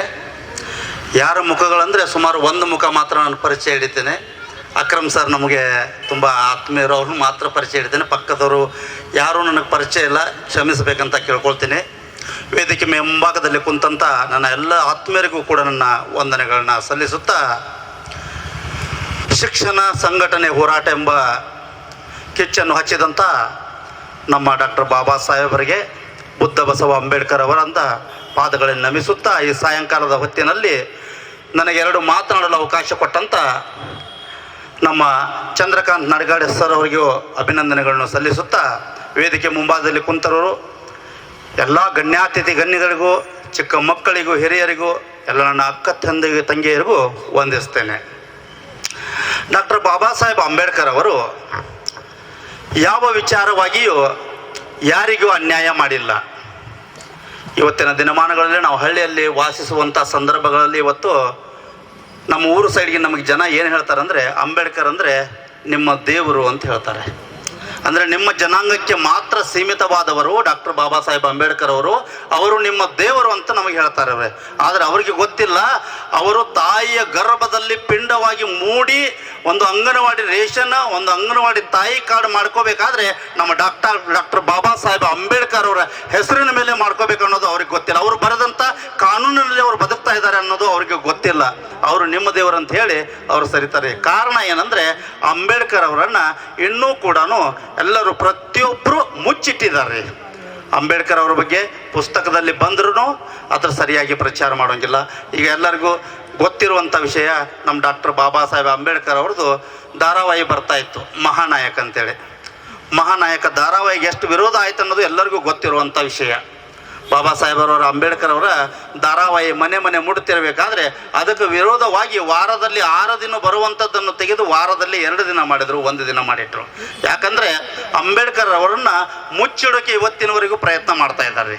ಅಂಬೇಡ್ಕರ್ ಅವರನ್ನು ಪುಸ್ತಕದಲ್ಲಿ ಓದಿ ತಿಳ್ಕೊಳ್ಬೇಕಂದ್ರೆ ಆ ಪುಸ್ತಕಗಳನ್ನು ಕೂಡ ಮಕ್ಕಳಿಗೆ ಸಿಗದಂಥ ಪರಿಸ್ಥಿತಿ ಅಂತ ಇವತ್ತಿದ್ದೀರಿ. ಇವತ್ತಿನ ದಿನಮಾನಗಳಲ್ಲಿ ನಾವು ನೋಡ್ಬೇಕಂದ್ರೆ, ಇವತ್ತು ನನ್ನ ತಾಯಿಯಂದಿರು, ಅಕ್ಕ ತಂಗಿಯಂದಿರು ನೀವು ಬಂದಿಲ್ಲಿ ಕೂತ್ಕೊಂಡಿದ್ದೀರಂದ್ರೆ ಅದಕ್ಕೆ ಅಂಬೇಡ್ಕರ್ ಅವರನ್ನು ನೀವು ನೆನಪು ಮಾಡಿಕೊಳ್ಬೇಕು. ಪ್ರತಿದಿನವೂ ನೀವು ಹೆಜ್ಜೆ ಹೆಜ್ಜೆಗೂ ಅಂಬೇಡ್ಕರ್ನ ನೆನಪು ಮಾಡಿಕೊಳ್ಬೇಕು. ನೀವು ಎಲ್ಲಿರ್ತಿದ್ರಿ, ನೀವು ಏನು ಮಾಡ್ತಿದ್ರಿ ಅನ್ನೋದು ಅದರ ಬಗ್ಗೆ ನೀವು ಅಂಬೇಡ್ಕರ್ನ ಓದಿ ತಿಳ್ಕೊಬೇಕು. ಅಂಬೇಡ್ಕರ್ ಇವತ್ತೊಂದು ದಿವಸ ವೇದಿಕೆ ಮೇಲೆ ಬಂದೆ ಯಾರೋ ಪಂಡಿತರು ಹೇಳ್ತಾರೋ, ಯಾರೋ ವಿದ್ವಾಂಸರು ಹೇಳ್ತಾರೋ, ಯಾರೋ ಬರ್ತಾರೆ, ಅಂಬೇಡ್ಕರ್ ಬಗ್ಗೆ 4 ಮಾತು ಮಾತಾಡಿ ಹೋಗಿದ ಕೂಡಲೇ ನಿಮ್ಗೆ ಅಂಬೇಡ್ಕರ್ ಗೊತ್ತಾಗೋದಿಲ್ಲ ರೀ. ಅಂಬೇಡ್ಕರ್ ಜೀವನ ಏನಿತ್ತು, ಅಂಬೇಡ್ಕರ್ ಜೀವನ ಯಾವ ರೀತಿ ಇತ್ತು, ಅಂಬೇಡ್ಕರ್ ಏನು ಹೋರಾಟ ಮಾಡಿದ್ರು, ಕೊನೆ ಉಸಿರು ಇರುವವರೆಗೂ ಅಂಬೇಡ್ಕರ್ ಸಮಾಜಕ್ಕಾಗಿ ಯಾವ ರೀತಿ ಬದುಕಿದ್ರು ಅನ್ನೋದನ್ನು ನಾವು ತಿಳ್ಕೊಳ್ಬೇಕಂದಾಗ ಅಂಬೇಡ್ಕರ್ ಅವರ ಚರಿತ್ರೆಯನ್ನು ನಾವು ಓದಬೇಕು. ಕೇವಲ ಅಂಬೇಡ್ಕರ್ ಅಂದ್ಬಿಟ್ಟು ನಾವು ಎದ್ದು ಹೋಗಿಬಿಟ್ರೆ ಅದು ಆಗುವುದಿಲ್ಲ. ಡಾಕ್ಟರ್ ಬಾಬಾ ಸಾಹೇಬ್ ಅಂಬೇಡ್ಕರ್ ಅವರು ತಾಯಿಯನ್ನು ಕಳ್ಕೊಂಡು ಏನು ನೋವು ಅನುಭವಿಸಿದ್ರು, ಹೆಂಡತಿಯನ್ನು ಕಳ್ಕೊಂಡು ಏನು ನೋವು ಅನುಭವಿಸಿದ್ರು, ಅವರು ರಾಜಕೀಯವಾಗಿ ಏನು ನೋವನ್ನು ಅನುಭವಿಸಿದ್ರು ಅಂದರೆ ನೀವು ತಿಳ್ಕೊಳ್ಬೇಕು. ನಮ್ಮ ಅಕ್ರಮ್ ಖಾನ್ ಸರ್ ಹೇಳಿದರು, ಒಂದು ವಿಷಯವನ್ನು ಅವ್ರು ಹೇಳಿದರು, ಕಾರ್ಮಿಕರ ವಿಷಯವಾಗಿ ಮಾತಾಡಿದಾಗ ಕಾರ್ಮಿಕರು 2 ಗಂಟೆಗಳ ಕಾಲ ದುಡಿಬೇಕಿತ್ತಿಲ್ಲ, 12 ಗಂಟೆಗಳ ಕಾಲ ದುಡಿಬೇಕಿತ್ತು. ಅದನ್ನು 8 ಗಂಟೆಗಳ ಕಾಲ ದುಡಿಬೇಕಂತೇಳಿ ಕಾನೂನಿನಲ್ಲಿ ಹೋರಾಟ ಮಾಡಿ ಅದನ್ನು ತಂದು ನಿಲ್ಲಿಸಿದವರು ಯಾರು? ನಮ್ಮ ಡಾಕ್ಟರ್ ಬಾಬಾ ಸಾಹೇಬ್ ಅಂಬೇಡ್ಕರ್ ಅವರು. ಇವತ್ತು 8 ತಾಸು ನಾವು ದುಡಿತಾ ಇದ್ದೇವೆ, 8 ತಾಸು ನೌಕರಿ ಮಾಡಿ ನಾವು ಮನೆಗೆ ಹೋಗ್ತಾ ಇದ್ದೇವೆ ಅಂದರೆ ಅದು ನಮ್ಮ ಅಂಬೇಡ್ಕರ್ ಅವರು ಕೊಟ್ಟಂತ ನಮಗೆ ಭಿಕ್ಷೆಯಾಗಿದೆ. ಅದು ಇವತ್ತಿನ ದಿವಸ ಈ ರೀತಿ ನಾವು ಡ್ರೆಸ್ ಮಾಡಿಕೊಂಡು, ಇವತ್ತಿನ ದಿವಸ ನಾವು ಚಪ್ಪಲಿ ಹಾಕೊಂಡು ಈ ವೇದಿಕೆ ಮೇಲೆ ಬಂದು ನಿಂತು ನಾವು ಮಾತಾಡ್ತಾ ಇದ್ದೇವೆ ಅಂದರೆ ಅದು ಅಂಬೇಡ್ಕರ್ ಅವರು ಕೊಟ್ಟಂತ ಭಿಕ್ಷೆಯಾಗಿದೆ ನಮಗೆ. ಯಾಕಂದರೆ ಕೊರಳಲ್ಲಿ ನಾವು ಒಂದು ಗುಂಡುಬಟ್ಲನ್ನು ಕಟ್ಟಿಕೊಂಡು ಹಿಂದೆ ಒಂದು ಕಸಬರಗಿಯನ್ನು ಕಟ್ಟಿಕೊಂಡು ತಿರುಗುವಂಥ ಪರಿಸ್ಥಿತಿಯಲ್ಲಿ ಇದ್ದಾಗ ದೇವರಾಗಿ ಜನಿಸಿ ದೇವರ ರೂಪದಲ್ಲಿ ಬಂದು ಎಲ್ಲ ಮಾನವರಿಗೆ ನ್ಯಾಯವನ್ನು ದೊರಕಿಸಿಕೊಟ್ಟಂಥ ಏಕೈಕ ವ್ಯಕ್ತಿ ಅಂದರೆ ಎದೆ ತಟ್ಟದ ಹೇಳ್ತೇವೆ, ಅದು ನಮ್ಮ ಬಾಬಾ ಸಾಹೇಬ್ ಅಪ್ಪಾಜಿ ಕಾಳಜಿ ಅಂತೇಳಿ ನಾವು ಹೇಳಕ್ಕೆ ಈ ಸಮಯದಲ್ಲಿ ಇಚ್ಛೆ ಪಡ್ತೇನೆ. ಯಾಕಂದ್ರೆ ನಮ್ಮ ಡಾಕ್ಟರ್ ಬಾಬಾ ಸಾಹೇಬ್ ಅಂಬೇಡ್ಕರ್ ಅವರು ಮಾಡಿರುವಂಥ ತ್ಯಾಗ, ಅವರು ಪಟ್ಟಂತ ಪರಿಶ್ರಮ, ಅವರಿಗೆ ಆದಂಥ ನೋವು ಈ ಜಗತ್ತಿನಲ್ಲಿ ಯಾರೂ ಅನುಭವಿಸಿಲ್ಲ, ಈ ದೇಶದಲ್ಲಿ ಕೂಡ ಯಾರೂ ಅನುಭವಿಸಿಲ್ಲ. ಯಾಕಂದ್ರೆ ಅಂಬೇಡ್ಕರ್ ಅವರ ಚರಿತ್ರೆಯನ್ನು ಓದಿದಾಗ ಗೊತ್ತಾಗ್ತದೆ ಅವರು ಯಾವ ರೀತಿ ಬದುಕಿದ್ರು, ಅವರು ಶಾಲೆಯಲ್ಲಿ ಏನು ನೋವನ್ನು ತಿಂದರು, ಅವರು ನೌಕರಿ ಮಾಡಬೇಕಾದ್ರೆ ಏನು ನೋವನ್ನು ತಿಂದರು, ಅದನ್ನು ನಾವು ಅನುಭವಿಸಿ ನೋಡ್ಬೇಕ್ರಿ. ಯಾಕಂದರೆ ಅದನ್ನು ಓದುತ್ತಿರುವಾಗ ಅದನ್ನು ನಾವು ಅನುಭವಿಸಬೇಕು. ನಮ್ಮ ಹಿರಿಯರು, ನಮ್ಮ ಗುರುಗಳು ಆಗಂತ ಅಂಬೇಡ್ಕರ್ ಅವರು ಯಾವ ರೀತಿ ಬದುಕಿದ್ದಾರೆ ಅಂತೇಳಿ ನಾವು ತಿಳ್ಕೊಳ್ಬೇಕು. ನಮಗೆ ಇವತ್ತಿನ ದಿವಸ ನಾವು ಎಲ್ಲಿ ಹೋಗ್ತಾ ಇದ್ದೀವಿ, ನಾವು ಏನು ಬರ್ತಾ ಇದ್ದೀವಿ ಅನ್ನೋದು ಯಾರಿಗೂ ಗೊತ್ತಾಗ್ತಿಲ್ಲ. ಪ್ರತಿಯೊಬ್ಬರು ಇವತ್ತು ನಾವು ಏನು ಮಾಡ್ತಾ ಇದ್ದೇವೆ, ಅಂಬೇಡ್ಕರ್ ಹೆಸರು ಹೇಳ್ಕೊಂಡು ನಿಲ್ಲಿಸಿ ಅಲ್ಲಿ ಹೆಗಲ ಮೇಲೆ ಹಾಕ್ಕೊಂಡು ಹೋದ್ರಲ್ಲ. ನಾವು ಮುಖ್ಯವಾಗಿ ಅಂಬೇಡ್ಕರ್ ಒತ್ತು ಕೊಟ್ಟಂಥ ಶಿಕ್ಷಣಕ್ಕೆ ನಮ್ಮ ಮಕ್ಕಳಿಗೆ ಒತ್ತು ಕೊಡಬೇಕ್ರಿ. ಶಿಕ್ಷಣಕ್ಕೆ ನಾವು ಒತ್ತು ಕೊಡಬೇಕು. ನಾವು ಇವತ್ತು ಯಾವುದೋ ಪರಿಸ್ಥಿತಿಯಲ್ಲಿದ್ದರೂ ಶಿಕ್ಷಣವನ್ನು ನಮ್ಮ ಮಕ್ಕಳಿಗೆ ಕೊಟ್ಟೇ ಕೊಡಬೇಕು. ಯಾಕಂದರೆ ಶಿಕ್ಷಣ ಸಿಕ್ಕಾಗ ಮಾತ್ರ ಅವ್ರಿಗೆ ಓದು ಬರ್ತದೆ. ಓದು ಬಂದಾಗ ಮಾತ್ರ ಅವರು ಒಂದು ಮಾತು ಹೇಳ್ತಾರೆ ಅಂಬೇಡ್ಕರ್ ಅವರು, ಶಿಕ್ಷಣ ಎಂಬುದು ಏನು, ಹುಲಿಯ ಹಾಲಿದ್ದಂತೆ. ಹುಲಿಯ ಹಾಲನ್ನು ಕುಡಿದವ್ರು ಏನು ಮಾಡ್ತಾರಂತೆ, ಗರ್ಜಿಸ್ತಾರೆ. ಆ ರೀತಿ ಗರ್ಜನೆ ಮಾಡಬೇಕಂದ್ರೆ ನಾವು ಶಿಕ್ಷಣ ಪಡೆದುಕೊಳ್ಳೇಬೇಕು. ಆ ಶಿಕ್ಷಣದ ಜೊತೆಗೆ ನಾವು ಸಂಘಟಿತರಾಗಬೇಕು. ಇವತ್ತು 10 ಸಂಘಟನೆ ಇರ್ಬೋದು, 20 ಸಂಘಟನೆ ಇರ್ಬೋದು, ಯಾವ ಸಂಘಟನೆ ಇದ್ರೂ ಅಂಬೇಡ್ಕರ್ ತತ್ವ ಸಿದ್ಧಾಂತದ ಮೇಲೆ ನಡೀತದೆ. ಅಂಬೇಡ್ಕರ್ ಏನು ಹೇಳಿದಾರೆ ಅದರ ಮೇಲೆ ನಡೀತದೆ. ನಾವು ಪ್ರತಿಯೊಬ್ಬರು ಹೋರಾಟ ಮಾಡಬೇಕಾದ್ರೂ ಅಂಬೇಡ್ಕರ್ ಅವರು ಹೇಳಿರುವಂಥ ಮಾತಿನ ಮೇಲೆ ನಾವು ಹೋರಾಟವನ್ನು ಮಾಡ್ತೇವೆ. ಸಂಘಟನೆ ಯಾವುದೇ ಇರಲಿ, ಯಾಕಂದರೆ ಚಂದ್ರಕಾಂತ್ ನಡಿಗೇರವರು ಇದ್ದಾರೆ, ಅವ್ರ ಸಂಘಟನೆ ಬೇರೆ, ಇವತ್ತು ನಮ್ಮ ಸಂಘಟನೆ ಬೇರೆ. ಸಂಘಟನೆ ಬೇರೆ ಇದ್ದರೂ ಅವರು ಆತ್ಮೀಯವಾಗಿ ನಮಗೆ ಕರೆ ಮಾಡಿ, ಅಣ್ಣ ನೀವು ಬರಬೇಕಂದಾಗ ನಾವು ಒಂದೇ ಮಾತು ಹೇಳಿದ್ವಿ, ಸಂತೋಷವಾಗಿ ಹೇಳಿದ್ವಿ, ಅಣ್ಣ ನಾವು ಬರ್ತೀವಿ, ಆದರೆ ನಮಗೆ ಬೇಗನೆ ಬೀಳ್ಕೊಡ್ಬೇಕಂತ ಹೇಳಿದ್ರಿ. ಯಾಕಂದರೆ ನಮಗೆ ಹಾರ್ಟ್ ಅಟ್ಯಾಕ್ ಆಗಿ ಈಗ ಒಂದು 3 ತಿಂಗಳೂ ಆಗಿಲ್ಲರಿ, ಈಗ ಇನ್ನೂ 10 ದಿನ ಕಡಿಮೆ ಇದೆ, 3 ತಿಂಗಳಾಗಲಿಕ್ಕೆ. ಅದಕ್ಕಾಗಿ ನಾನು ಕಾರ್ಯಕ್ರಮಕ್ಕೆ ಬರ್ತೇನಣ್ಣ, ಸ್ವಲ್ಪ ಹೊತ್ತು ಇದ್ದು ಮಾತ್ರ ಹೋಗ್ತೀನಿ ಅಂತ ಹೇಳಿದೆ. ಇಲ್ಲಿ ಕುಳಿತಿರುವಂಥ ನನ್ನ ಅಕ್ಕ ತಂಗಿಯರಲ್ಲಿ, ಅಣ್ಣ ತಮ್ಮಂದಿರಲ್ಲಿ ವಿನಂತಿ ಮಾಡ್ಕೊಳ್ತೀನಿ, ಶಿಕ್ಷಣಕ್ಕೆ ಒತ್ತು ಕೊಡ್ರಿ ಮೊದಲು. ಯಾಕಂದರೆ ನಮ್ಮ ಮಕ್ಕಳು ಶಿಕ್ಷಣವನ್ನು ಕಲಿತ್ರೆ ಮಾತ್ರ ಮುಂದಿನ ದಿನಗಳಲ್ಲಿ ನಾವು ತಲೆ ಎತ್ತಿ ಬದುಕೋಕೆ ಸಾಧ್ಯ ಐತಿ.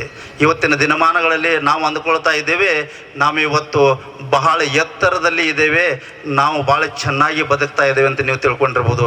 ಆದರೆ ಇವತ್ತಿನ ಪರಿಸ್ಥಿತಿ ಒಳಗೆ ನಾವು ಇನ್ನೂ ಹೇಳ್ತೇವೆ, ಅಂಬೇಡ್ಕರ್ ಅವರು ಇದ್ದಂಥ ದಿನಗಳಲ್ಲಿ ಇದ್ದಂಥ ಅಸ್ಪೃಶ್ಯತೆಗಿಂತ ಹೆಚ್ಚಿನ ಅಸ್ಪೃಶ್ಯತೆಯು ಇವತ್ತಿನ ದಿನಗಳಲ್ಲಿ ನಡೆದಿದೆ. ಯಾಕಂದರೆ ಪ್ರತಿಯೊಬ್ಬರು ಜಾಗೃತರಾಗಿ ಅಸ್ಪೃಶ್ಯತೆಯನ್ನು ಯಾವ ರೀತಿ ಬೆಳೆಸಬೇಕು ಆ ರೀತಿ ಬೆಳೆಸ್ತಾ ಇದ್ದಾರೆ.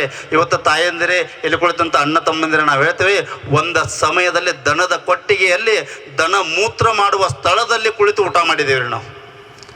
ನಮಗೆ ಗೊತ್ತು, ಹಳ್ಳಿಯಲ್ಲಿ ಬೆಳೆದಂಥ ಜೀವಿತದಲ್ಲಿ 50ರಿಂದ 60 ಮನೆ ಊರದಲ್ಲಿ ಬೆಳೆದವನು ನಾನು, ದನ ಮೂತ್ರ ಮಾಡುವಂಥ ಕೊಟ್ಟಿಗೆಯಲ್ಲಿ ಕುಳ್ಳಿಸಿ ನಮಗೆ ಊಟ ನೀಡ್ತಾ ಇದ್ರು ಮದುವೆ ಕಾರ್ಯಕ್ರಮಗಳಿಗೆಲ್ಲ ನಾವು ಊಟಕ್ಕೆ ಹೋದರೆ.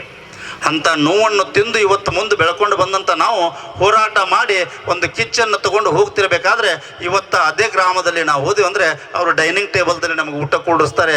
ಖುಷಿಯಿಂದ ಊಟಕ್ಕೆ ಕೊಡೋದಿಲ್ಲ ತಾಯಿ ಅಂದರೆ ಅವ್ರಿಗೆ ನೋವಿದೆ, ಇವನು ಬೆಳೆದಿದ್ದಾನೆ, ಇವನಿಗೆ ಕಾನೂನು ಗೊತ್ತು, ಇವನಿಗೆ ಶಿಕ್ಷಣ ಸಿಕ್ಕಿದೆ, ಇವನಿಗೆ ವಿರೋಧವಾದರೆ ಕಾನೂನುಬದ್ಧವಾಗಿ ನಮ್ಮನ್ನು ಒಳಗೆ ಹಾಕಿಸ್ತಾನೆ ಅನ್ನೋ ಹೆದರಿಕೆಗೆ ನಮಗೆ ಕೊಡ್ತಾರೆ ಹೊರತು ಆತ್ಮಾಭಿಮಾನದಿಂದ ಅವರು ಯಾವತ್ತೂ ನಮ್ಮನ್ನು ಒಳಗೆ ಕರೆಯೋದಿಲ್ಲ. ನೀವು ನಿಮ್ಮ ಆತ್ಮಾಭಿಮಾನವನ್ನು ಜಾಗೃತಿ ಮಾಡಿಕೊಂಡು ನಿಮ್ಮಲ್ಲಿರುವಂಥ ಜ್ಞಾನವನ್ನು ನೀವು ಬೆಳೆಸ್ಕೋಬೇಕು. ಅಂಬೇಡ್ಕರ್ ಇರುವಂಥ ಜ್ಞಾನ, ಇಲ್ಲಿ ನಿಂತಿರುವಂಥ ನಮ್ಮ ಬಾಬಾ ಸಾಹೇಬ್ರು ಇದಾರಲ್ಲ ಅವರು ಒಂದು ಜ್ಞಾನ, ಆ ಜ್ಞಾನವನ್ನು ನಾವು ಕುಡಿಬೇಕು, ಆ ಜ್ಞಾನವನ್ನು ನಾವು ಓದಬೇಕು, ಆ ಜ್ಞಾನವನ್ನು ತಿನ್ನಬೇಕು, ಆ ಜ್ಞಾನದ ಪ್ರಕಾರ ನಾವು ಬದುಕಬೇಕು. ಅವಾಗ ಮಾತ್ರ ನಾವು ಪ್ರತಿಯೊಂದಕ್ಕೂ ಹೋರಾಟ ಮಾಡಿ ನಮ್ಮ ಹಕ್ಕನ್ನು ನಾವು ಪಡೆದುಕೊಳ್ಳಕ್ಕೆ ಸಾಧ್ಯವಾಗ್ತದೆ ಅಂತ ಹೇಳ್ತಾ ನನಗೆ ಮಾತನಾಡಲು ಅವಕಾಶ ಕೊಟ್ಟಂತ ನಿಮ್ಮೆಲ್ಲರಿಗೂ ವಂದಿಸುತ್ತಾ ನನ್ನ 2 ಮಾತುಗಳನ್ನು ಶಾಂತ ರೀತಿಯಿಂದ ಕೇಳಿದ ನಿಮಗೆಲ್ಲರಿಗೂ ವಂದಿಸುತ್ತಾ ನನ್ನ 2 ಮಾತುಗಳನ್ನ ಮುಗಿಸುತ್ತೇನೆ. 1-2 ಘೋಷಣೆಗಳು ದಯಮಾಡಿ ನನ್ನ ಜೊತೆಗೆ ನೀವು ಕೂಗಬೇಕಂತ ಕೇಳ್ತೇನೆ. ಜೈ ಭೀಮ್, ಜೈ ಭೀಮ್, ಜೈ ಭೀಮ್, ಜೈ ಭೀಮ್. ಎಲ್ಲರಿಗೂ ನಮಸ್ಕಾರ.